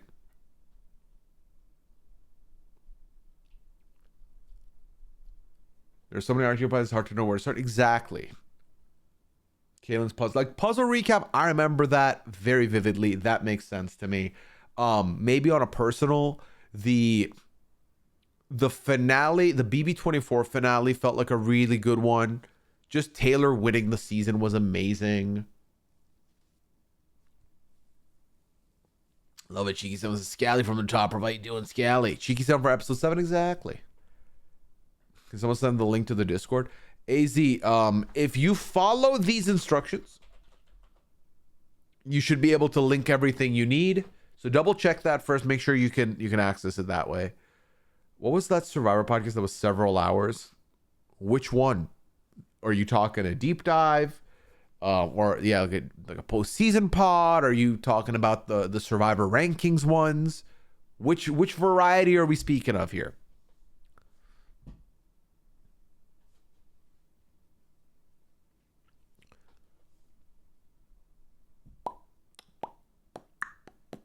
Oh my God, the BB19. Was it BB19? The thing is, the Raven moment with Rob is a top 3 RHAP moment of all time. But was that also the season that Dr. Will did backyard interviews? Because that night, I was in a chokehold. That was so good. Dr. Will interviewing the BB19 people was incredible. It was, and I'm pretty sure it was 19. I'm thinking of another season. That was so good.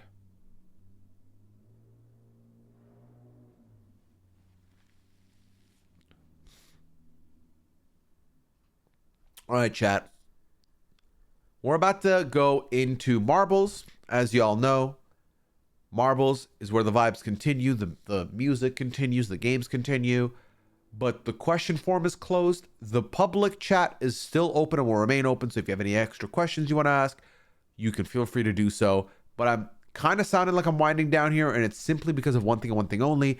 This is typically where I know a lot of VOD viewers might be tuning out, or if you are about to go to bed because you're not, marbles ain't your thing, I definitely understand. I hope you had fun with me here tonight. I am going to be honest, 70% trying my hardest to get a stream to you at 2 p.m. on Sunday. Let me think about what that stream could be, because do not have enough people for Goose. You will get a VOD guaranteed as well. In the event that you get a stream, it'll be at 2 p.m. Eastern on Sunday. Check it out before Super Bowl kicks off, so you got all that sorted.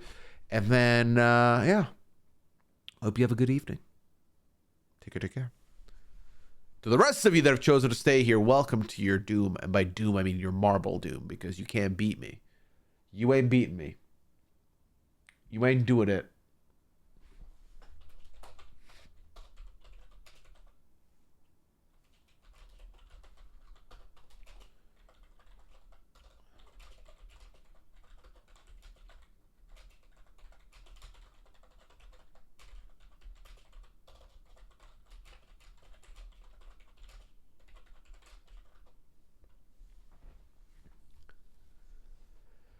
All right.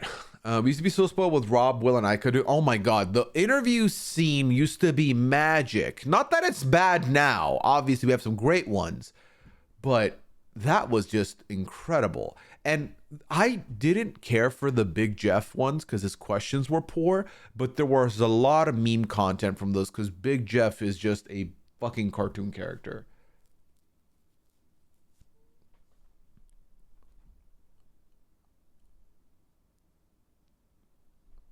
Yeah, put Mike Bloom and Sharon in the backyard. I hundo agree with that.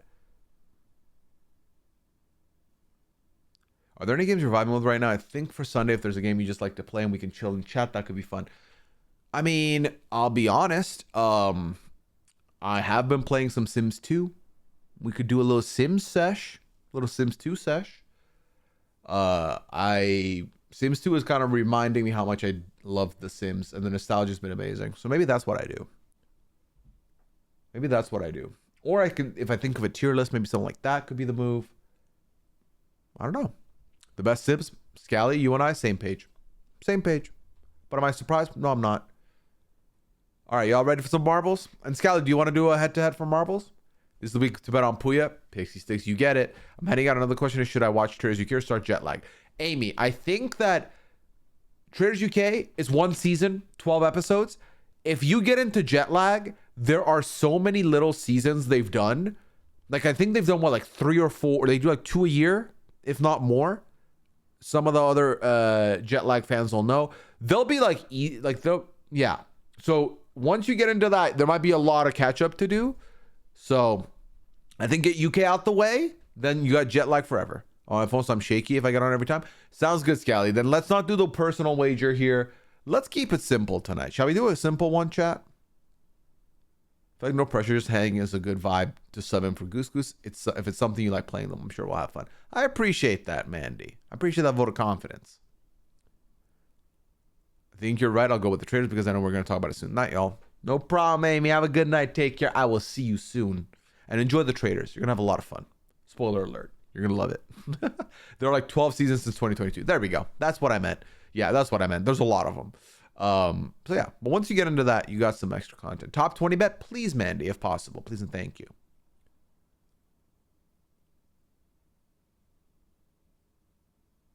Oh my God, I'm blanking out. Okay.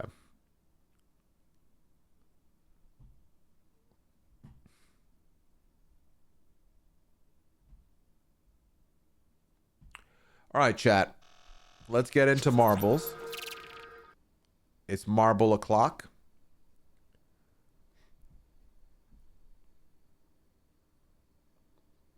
We got 7 races. That's the plan. Let me get the music up a little bit more.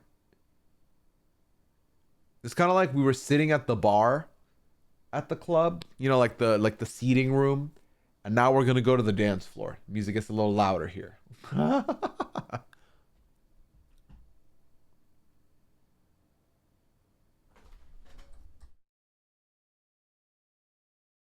All right. Predictions up, chat. Get involved. Community and a cheeky 7.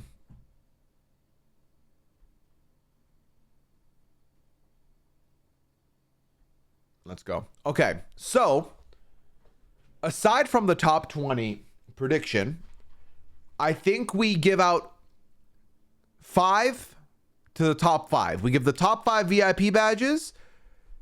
We give last place a VIP badge, and then we randomize 1 for a total of top 5. Yeah, 7. 7 for 7.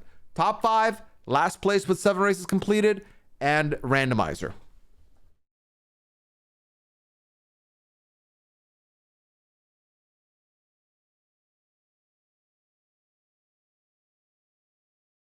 McKinley Spud, thank you for the sub. Appreciate you. Welcome back for your 7th month here with the Less Than 2 crew. The other thing I will say is if you're new here, if you came from the raid and you're unsure how this works, you don't have to do anything to play marbles. You just type exclamation play in the chat, and then boom, you're involved. You just watch the marbles play out. It's completely by chance. I do some commentary. We chat some shit. We have a good time. That's it. Exclamation play to get involved.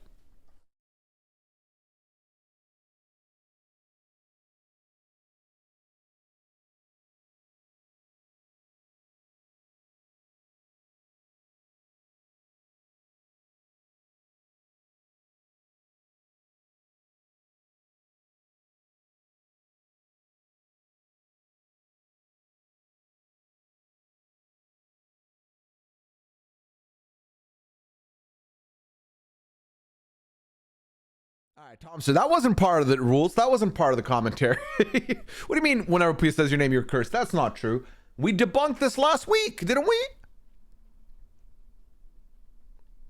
All right, lock your bets. Lock them. Bet with me or against me. At your own risk.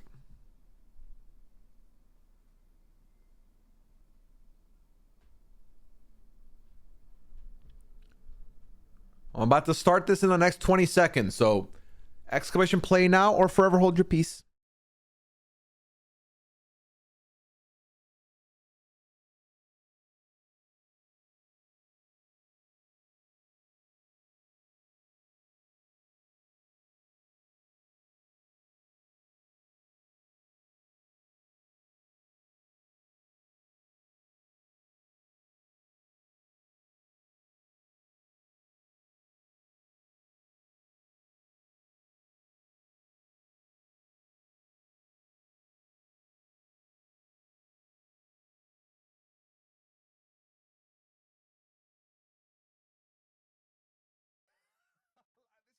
All right, we're kicking it off, chat. Good luck.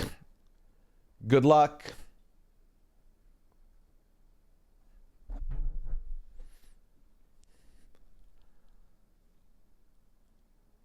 My ting, not my dick.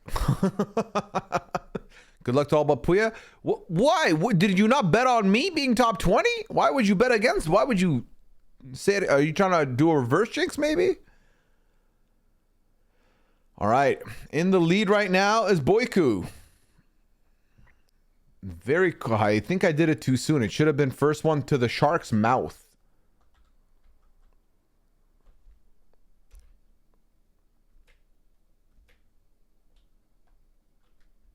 Somnus in the lead. Athelia is doomed. I don't know how that happened.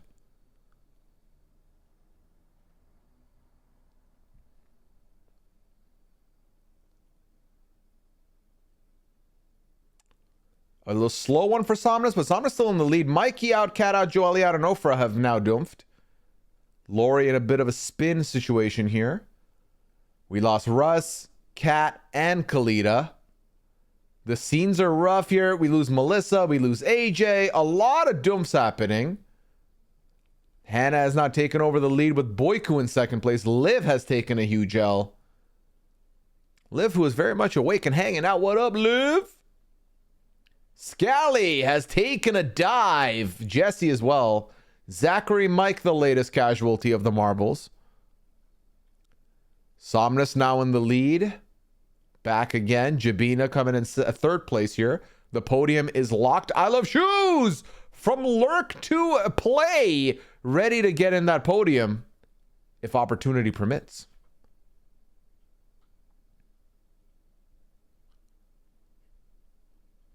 Somnus now in the lead here. AZ is now doomed. Hannah and Somnus swapping first and second place here, trying to go for gold. And looks like Hannah's a little more successful. I Love Shoes now in the podium conversation. But Hannah going through the rhythms here. Easy pickings. Oh, very clutch maneuvers by Hannah there. Going through the hole once and twice. And getting bonked and getting sent back up here. That clutch maneuver could be... Oh my God, Heather Lynn has flown off of the map. Hannah now making it a little slow as smooth as fast maneuver. Boyku trying to catch up here. That hole needs to be got for Boyku to have a shot. But Hannah is your winner. Congratulations, Hannah. Boyku now coming in for that second place. I Love Shoes looking to solidify that podium position and does so. Congratulations. Oh, Tomster, that's brutal. Make sure it doesn't get infected. All right, Ichiyami fourth, Somnus fifth, Danny, Shannon locking in seventh spots here. Jabina and Madeline coming in to lock in another two. 10th place is available, and Chrissy's coming for that spot. Arabin trying to get that 11th or 10th spot. Oh, Chrissy locks it in with seconds to spare. I don't, because of course I fucking did. It's cool. Gotcha, Tomster. Lil Leaf, listen, if you can answer that for you, answer it for me as well, because I got too, unfortunately. I don't know how, but it happened. Oh my God, so many doomed. Okay, this is huge for those. Oh my God. So, for the 13 people that made it to top 13, y'all made some banger points here. The rest of us took a big old goose egg onto the board. Let's go to the next one.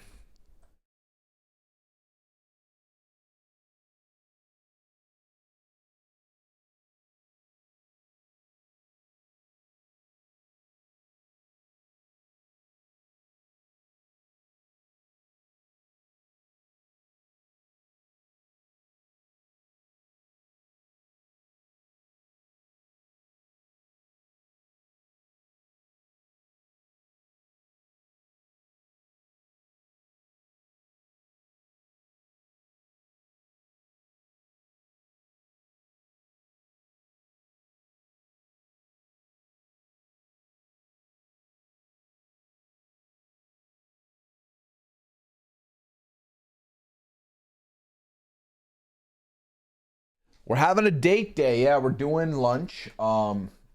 We might go ice skating is the other part of the plans we're looking at, we're thinking about.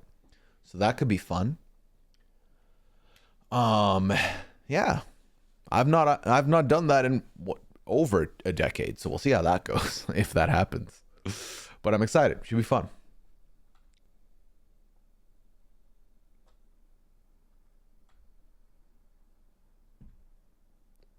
Oh, this is is that it? Don't roll your bad ankle? Hopefully not. Is there outdoor rink or indoor? I'm not sure, Mandy. I think I gotta imagine it's indoor because I don't think we got outdoor here. I don't think we got an outdoor situation with the weather right now. Or maybe we do. I'm not sure. Okay, so is there any equalizer here? Just this middle hump. So if everything goes according to plan, I'm looking at like a Chrissy dub here potentially. Let's see. All right, exclamation player forever hold your peace, chat. Before we dive on in to the situation.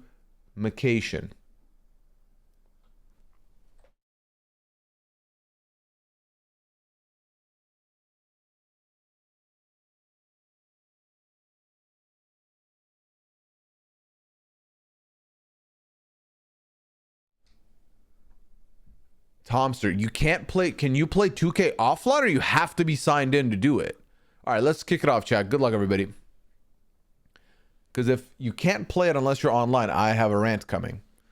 Eat Italian chicken parm review.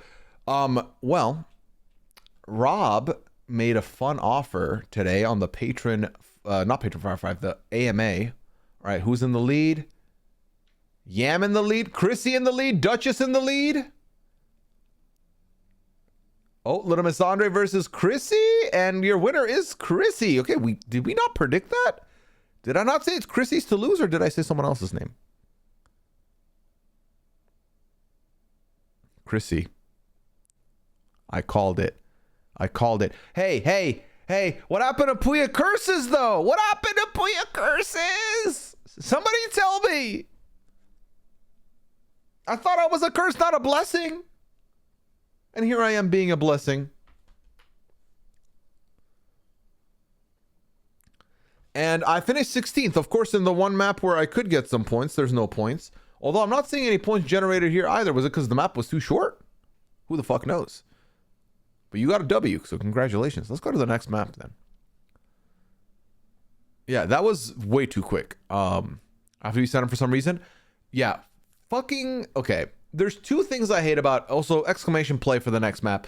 There's two things I hate about gaming nowadays. Number one is a lot of games no longer have offline multiplayer. I understand that playing online has become the norm. I fully get that, and I'm cool with it because now you can play with friends from anywhere in the world, and that's great.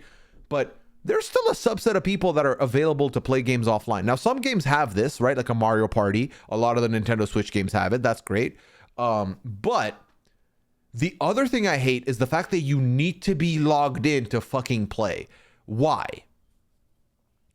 If I bought the game, I should be able to play it if I don't have internet or if the servers are down. Like, come on. Like FIFA, you can play offline. You can just connect and play offline. That's fine. It works. That's so annoying, Tomster. That's so annoying. All right, 57. Once I see 59, I'll press start because I know 59 we're in the last one. Just in case we got a couple of people that are not joining in yet. I remember when they got hacked 13 years ago, Tomster. That was brutal. Melissa's in.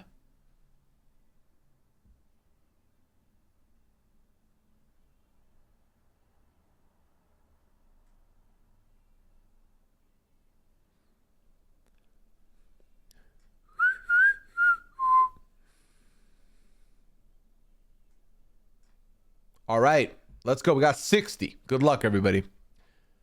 Russ and English 8 Muffin rounding out the rest of the group here.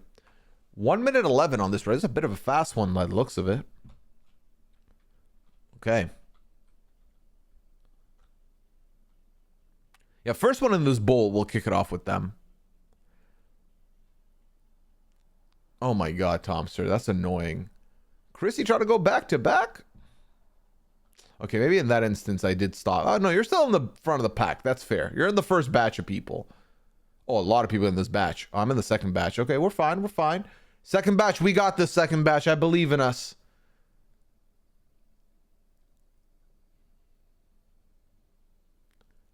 All right, HKL girl looking to be in the lead right now on the right side. On this side, it was Jesse. Jesse has fallen back now. Jabina taking the lead. Repeatedly respawning in a prime position as well. And now overtakes for the lead. But this is a very tight situation. Uh-oh. Uh-oh. Uh-oh. Okay. Honestly thinks is in the lead now. Jabina still in second. Athalia, another Doomfear, unluckily. All right. And going through the middle like it's no problem. Heather Lynn Doomph that first race.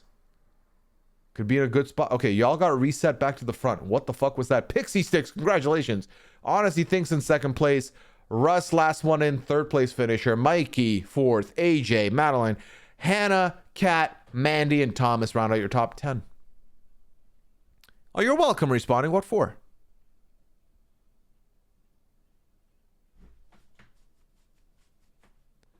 You got like 12th? If I did, I'll be rejoicing. I will be rejoicing, but let's see. saying my name and jinxing me. Okay, you know what? That's not true. That's not how that goes. I'll take fourth at this point. Mikey, all this practice, all this training, you're only fourth, Mikey? Come on now. Oh my God, thank you, Daisy. Okay. You know what? Great time for me to bring this up. Here's what happened. So Rob made an offer. Rob said, if we both go to the Boston show, which I will be going, we will do a cultural exchange. He will get me a chicken parm, and I will get him, and he called it a chicken shawarma, which I thought was very great branding. So I will be giving him a chicken shawarma. He will be giving me a chicken parm, and we will both be trying those. And it's going to be great, and I'm very excited for it. So a chicken parm for a chicken shawarma. I was 13th. Listen, 12 points, we'll take 12. We'll take a cheeky 12. Why not? Chicken parm and chicken shawarma. Yes. All right. Let's see. All right, I'm going to scroll down so you can see where you landed here, chat.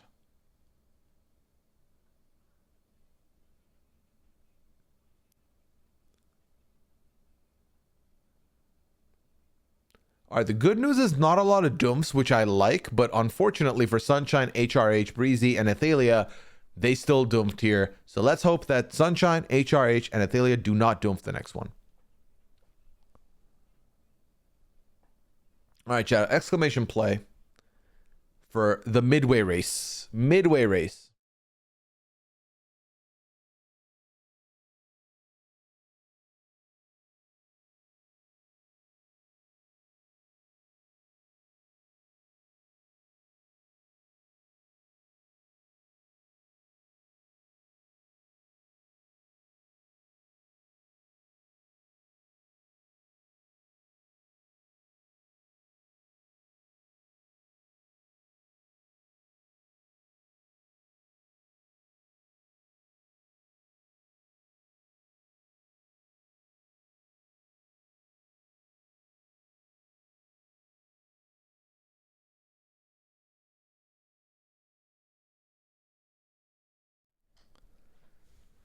I do love this song.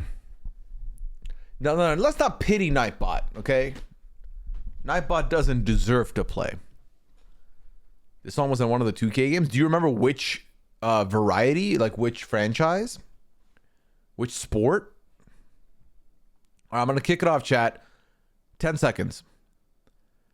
Because we have it set when one of the mods does exclamation play, it automates Nightbot to also hit exclamation play. And it's because back in the day, Nightbot could play. So we would be able to add Nightbot in by having the mods do it.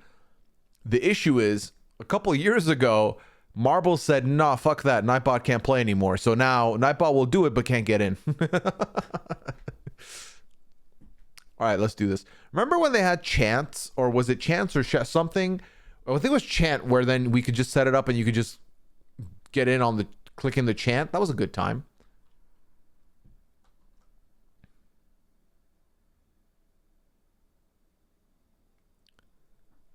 Exactly. And Dak knew it too. And it was like, nah, we're gonna let him play. We're gonna let Nightbot get involved.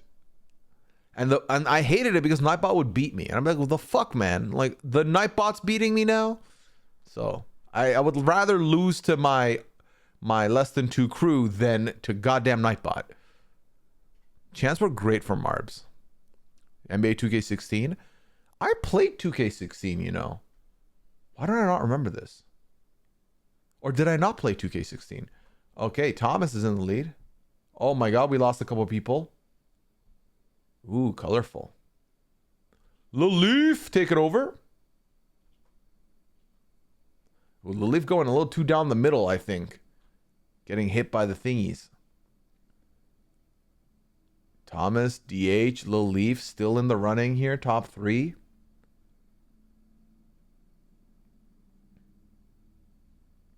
You know, I did notice that I was the only name in the top 10 that shifted out of it. I don't know what the fuck that was about, but do I do a Blood on the Clock Tower tomorrow? Do you know? So I know this much. Respawning, I was asked to do Blood on the Clock Tower and I couldn't. I declined. So I assume so. 2 p.m.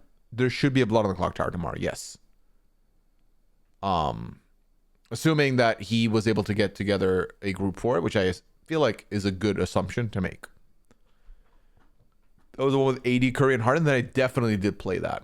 I definitely did. I think 14, 15, 16, I did. I think I fell off from 17 on, potentially. I think 16 may have been the last one, actually. And then I have played 20 since, and some of the others. I don't remember which ones, though. But yeah, 2K was our go-to. 2K, NBA 2K was our... Okay, Thomas is going to win this one, right? Thomas, DH. Oh, Jimmy! Stealing the show with the first place. Congratulations, Jimmy. Thomas taking second, though. Scally's in... Oh, thank God Scally didn't do a wager with me. Could you imagine? Where am I? Did I doom? Did I fucking doom for something? Oh, no, I'm here. Okay, at least I made it. Oh, NBA trades have been wackadoo this week. For sure. All right, let's see how everyone did. I don't think I'm in the top 20, chat. And I don't mean this race. I mean overall right now. So we need to do better. Finish 29th. Listen, we'll take it.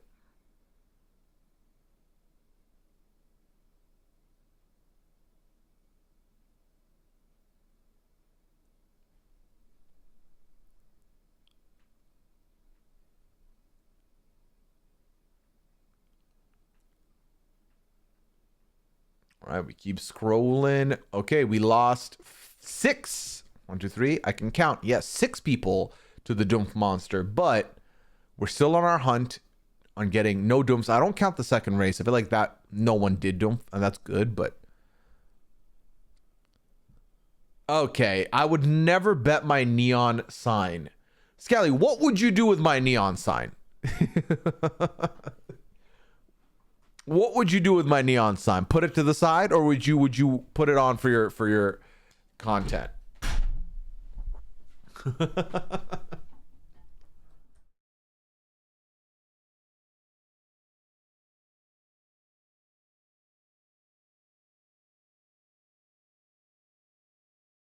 If I go and unplug my router right now and we don't see the profit, you would sell it? You snake. If I go and unplug my router and the stream ends without us getting a result, bets off, right? Because we can't figure it out. I love Project X music, which this is. That was a wild movie. Who would buy that? You would treasure it? Thank you, Scally. I appreciate that. I feel like a couple people would. Maybe, right? Perhaps.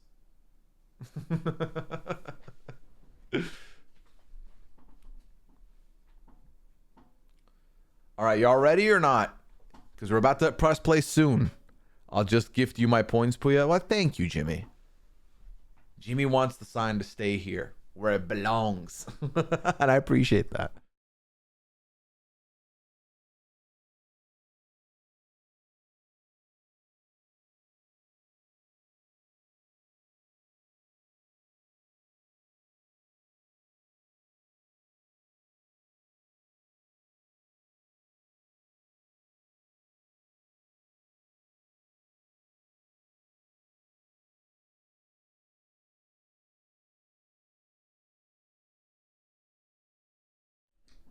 All right. We're on the move, chat.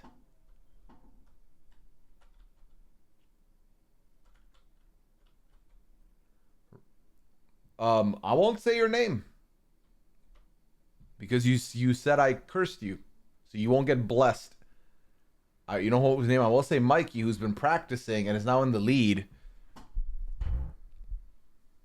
Ooh, Miss Americana in second place. Scally making a push. Down the middle, lovely Pickens.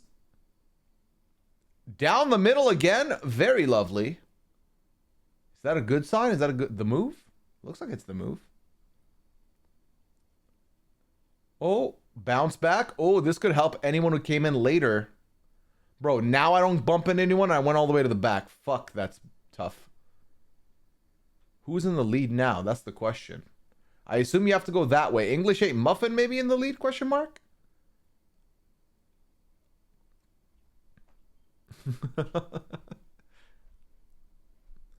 Would a normal person in the stream be unnormal? Tell me more, Pixie. What you mean by that? English 8 Muffin is in the lead. Alone. Where's everyone else? Oh my god. Into the bucket. Roll around the rim. Look at my stats. Should I? Mikey is back in the lead after losing it initially. Oh no. Oh no. Sunshine and HR Breezy, not again. Tori Oreo also out here. What is that quote? What is that quote?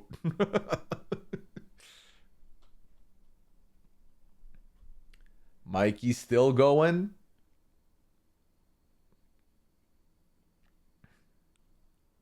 Mikey is your winner. English 8 Muffin is your second place finisher. Jimmy in third. Jimmy getting another podium. Scally, another fixture in the top 10 here. Where the fuck is my marble, man? I was in the top 8. Ugh. Okay, I'm saying this for free. Next time we do marbles, don't bet on me. I think we're cooked, chat. I think I've lost my mojo. I've lost my marbles mojo, and I don't know if I can get it back. You'll send me your address? Please do. I will send you the sign.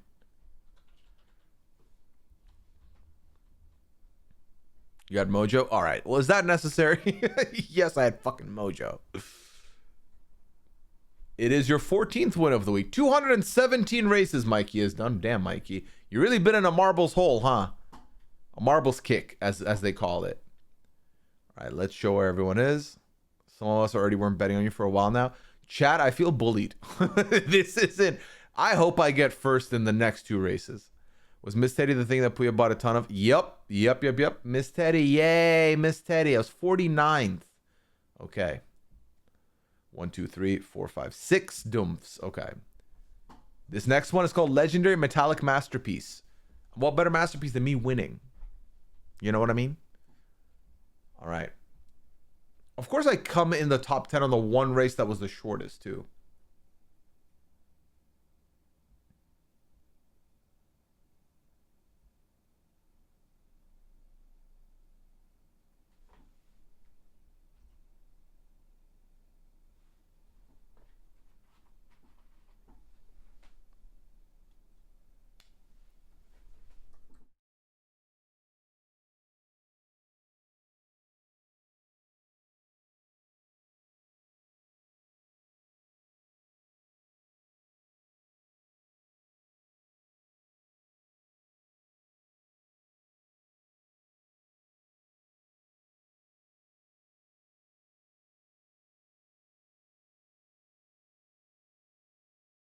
This is it, chat. This is my moment. Are y'all ready?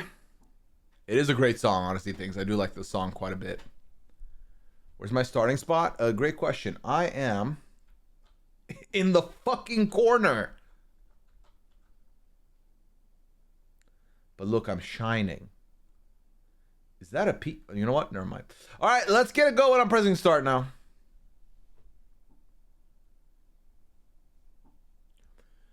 BBBB 2200 exclamation playing. Welcome in.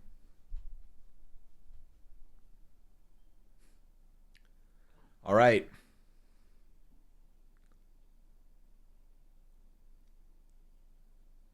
I was looking good for a second.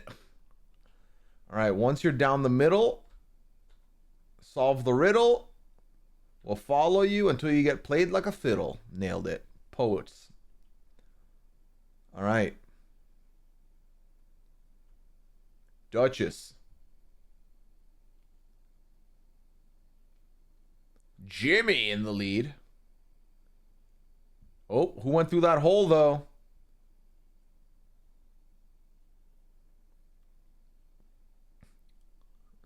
What do you call a pitted avocado, chat? Holy guacamole. Oof. Oof. Anyway, whatever. I'm fine. All right, Tomster. Take it home. Take it home. Prove that it's not a curse to say the contestants' names.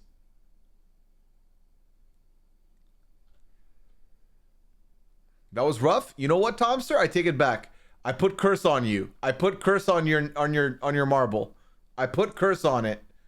HR Breezy might be the unluckiest marble of the night for me.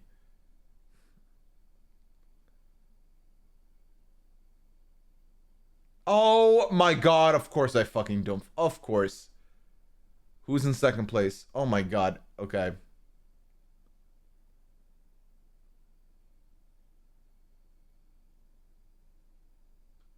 Oh, oh. I can't tell who's next behind you. An equal. Oh, a doomph has happened. Tomster is doomphed. I know, Lil Leaf. I remember. It was brutal. It was brutal. Now is respawning. Okay, Bruise out. Respawning has to go down the middle. I think you get stuck. You get zapped. And does so smoothly. Oh, we're not done yet. Oh, and equalizer. English 8 Muffins out. Boyku's out. Oh, a crack has formed. Botswats. Sniping the lead is Botswats. Can Botswats finish, though? Oh, Melissa was here, too. Oh, God, where'd y'all come from? Oh, Tom is zooming through on that penguin tip, and Thomas is your winner. Congratulations. Respawning gets one. Oh, my God. I Love Shoes fell down. Oh, my God. Oh, that is mean as fuck to have an ending like this. Oh, my God.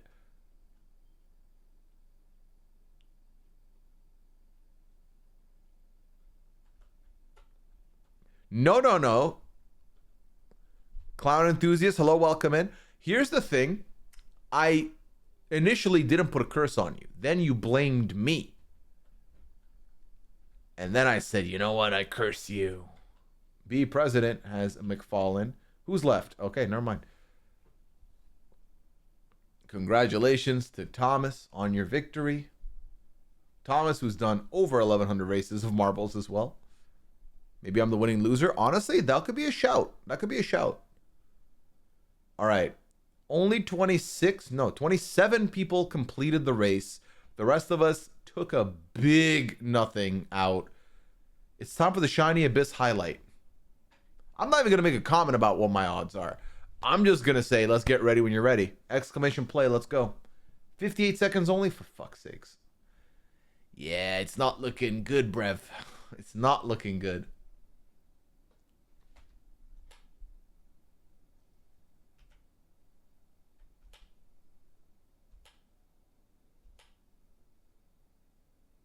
No.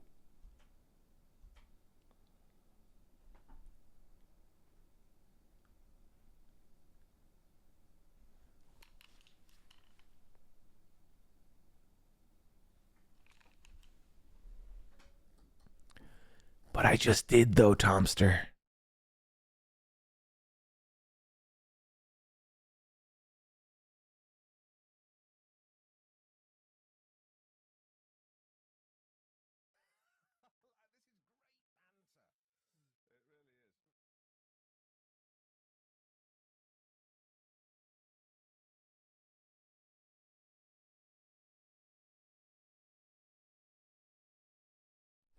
FNXS with a follow and immediate exclamation play, trying to get that newcomer luck here. Good luck to you. All right, we're pressing start in approximately 16 seconds.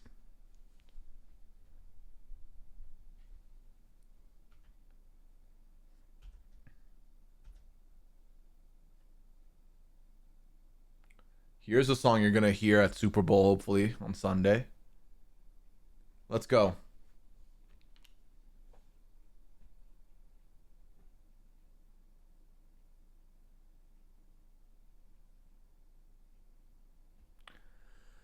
The honestly thinks it's not even us. It's the game itself has banned Nightbot from partaking.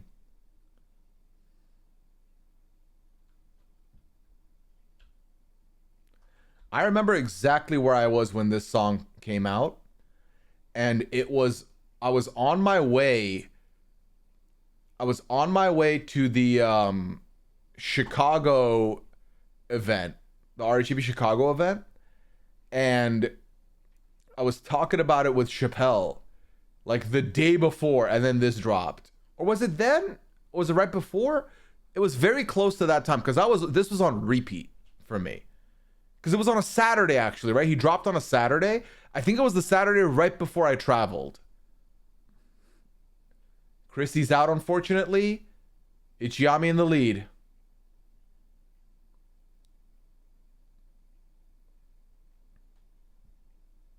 I hate it here. Ichiyami has won. Congratulations. Miss Americana taking second place. Boyku in third. And our top 10 has spilled in now. What? You might as well Dumph. Don't even go. Fucking Dumph. Ugh. Okay. This was the final nail in the coffin, I think. This ended everything. I'm pretty sure Drake did one after this, and no one cared. Oh, I don't think I got top fucking 40. I think I got 60th.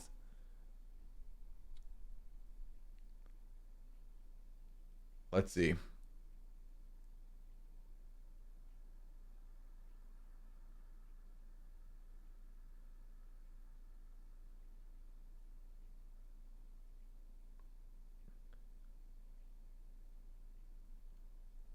All right. So based on what I'm seeing, my prediction of being 60th is almost coming true. And it did. I was exactly 60th. Listen, you can't say I don't know my role. I've not heard the Kids Bop version, and I think my life's fine for it. All right, let's see how we go here. Good luck. Top 5, you're getting VIP badges off rip. Last place, you're getting a VIP badge. As long as you've done 7 races exact and your name is last. Boom. And then one gets a randomizer treatment. Miss Americana, congratulations. Boyku in second. Thomas Hale is your winner. GG's. All right. All right. We see our top 5.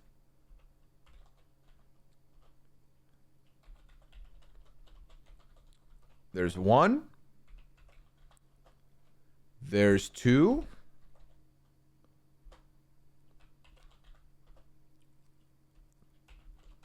Miss Americana 2 is another. Mikey _ Myers _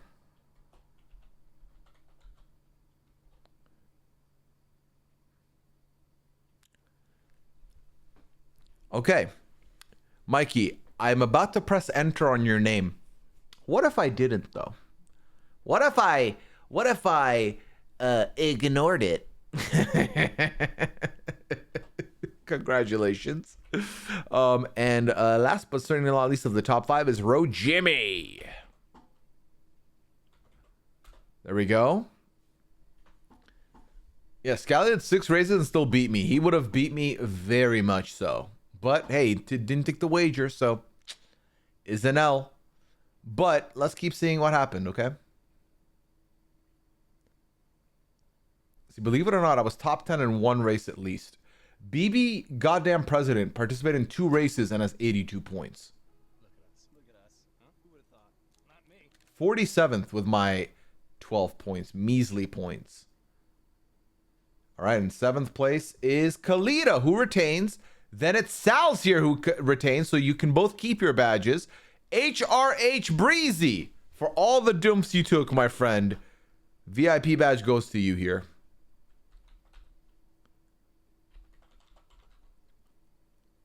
HRH Breezy, is that the one? Yes. All right. All right. All right. I don't know about all this shade, chat. I don't know about all this shade I'm getting thrown my way.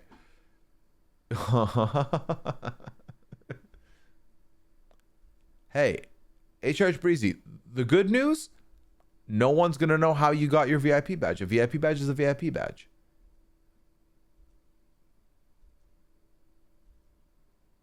All right. I don't know why I'm doing this when we could just sit on any song and move, because stream's about to end soon. But now I'm like convinced I need to find one that I want.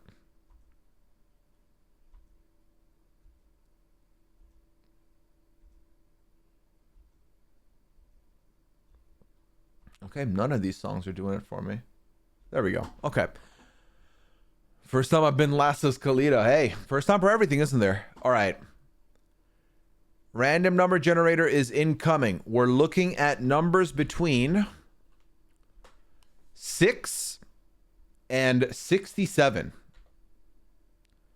Okay, and that's going to bring us one number, and that one number is 20. On the nose. 20 exact. That number goes to Honestly Thinks. Well, Honestly Thinks, congratulations on the old VIP badge. There we go. All right, chat. This has been a very fun stream. Heather, you were extremely close on that as well. I hope y'all had fun with me tonight. 3 hours and 30 minutes of vibes throughout. I'll be back hopefully on Sunday. That's the plan. Maybe some Sims, maybe something else. Maybe just hang out for a little bit. Who knows? I hope you all have a lovely Saturday. Enjoy Blood on the Clock Tower tomorrow night. Yeah, that's currently where the state of things are. We will have a pad next week. I do not anticipate it being less than the regular amount of time, because like I said, I am traveling that weekend, but I don't anticipate it being less, so we'll see. Okay. All right, I hope you all have a good night. You take care, and I'll see you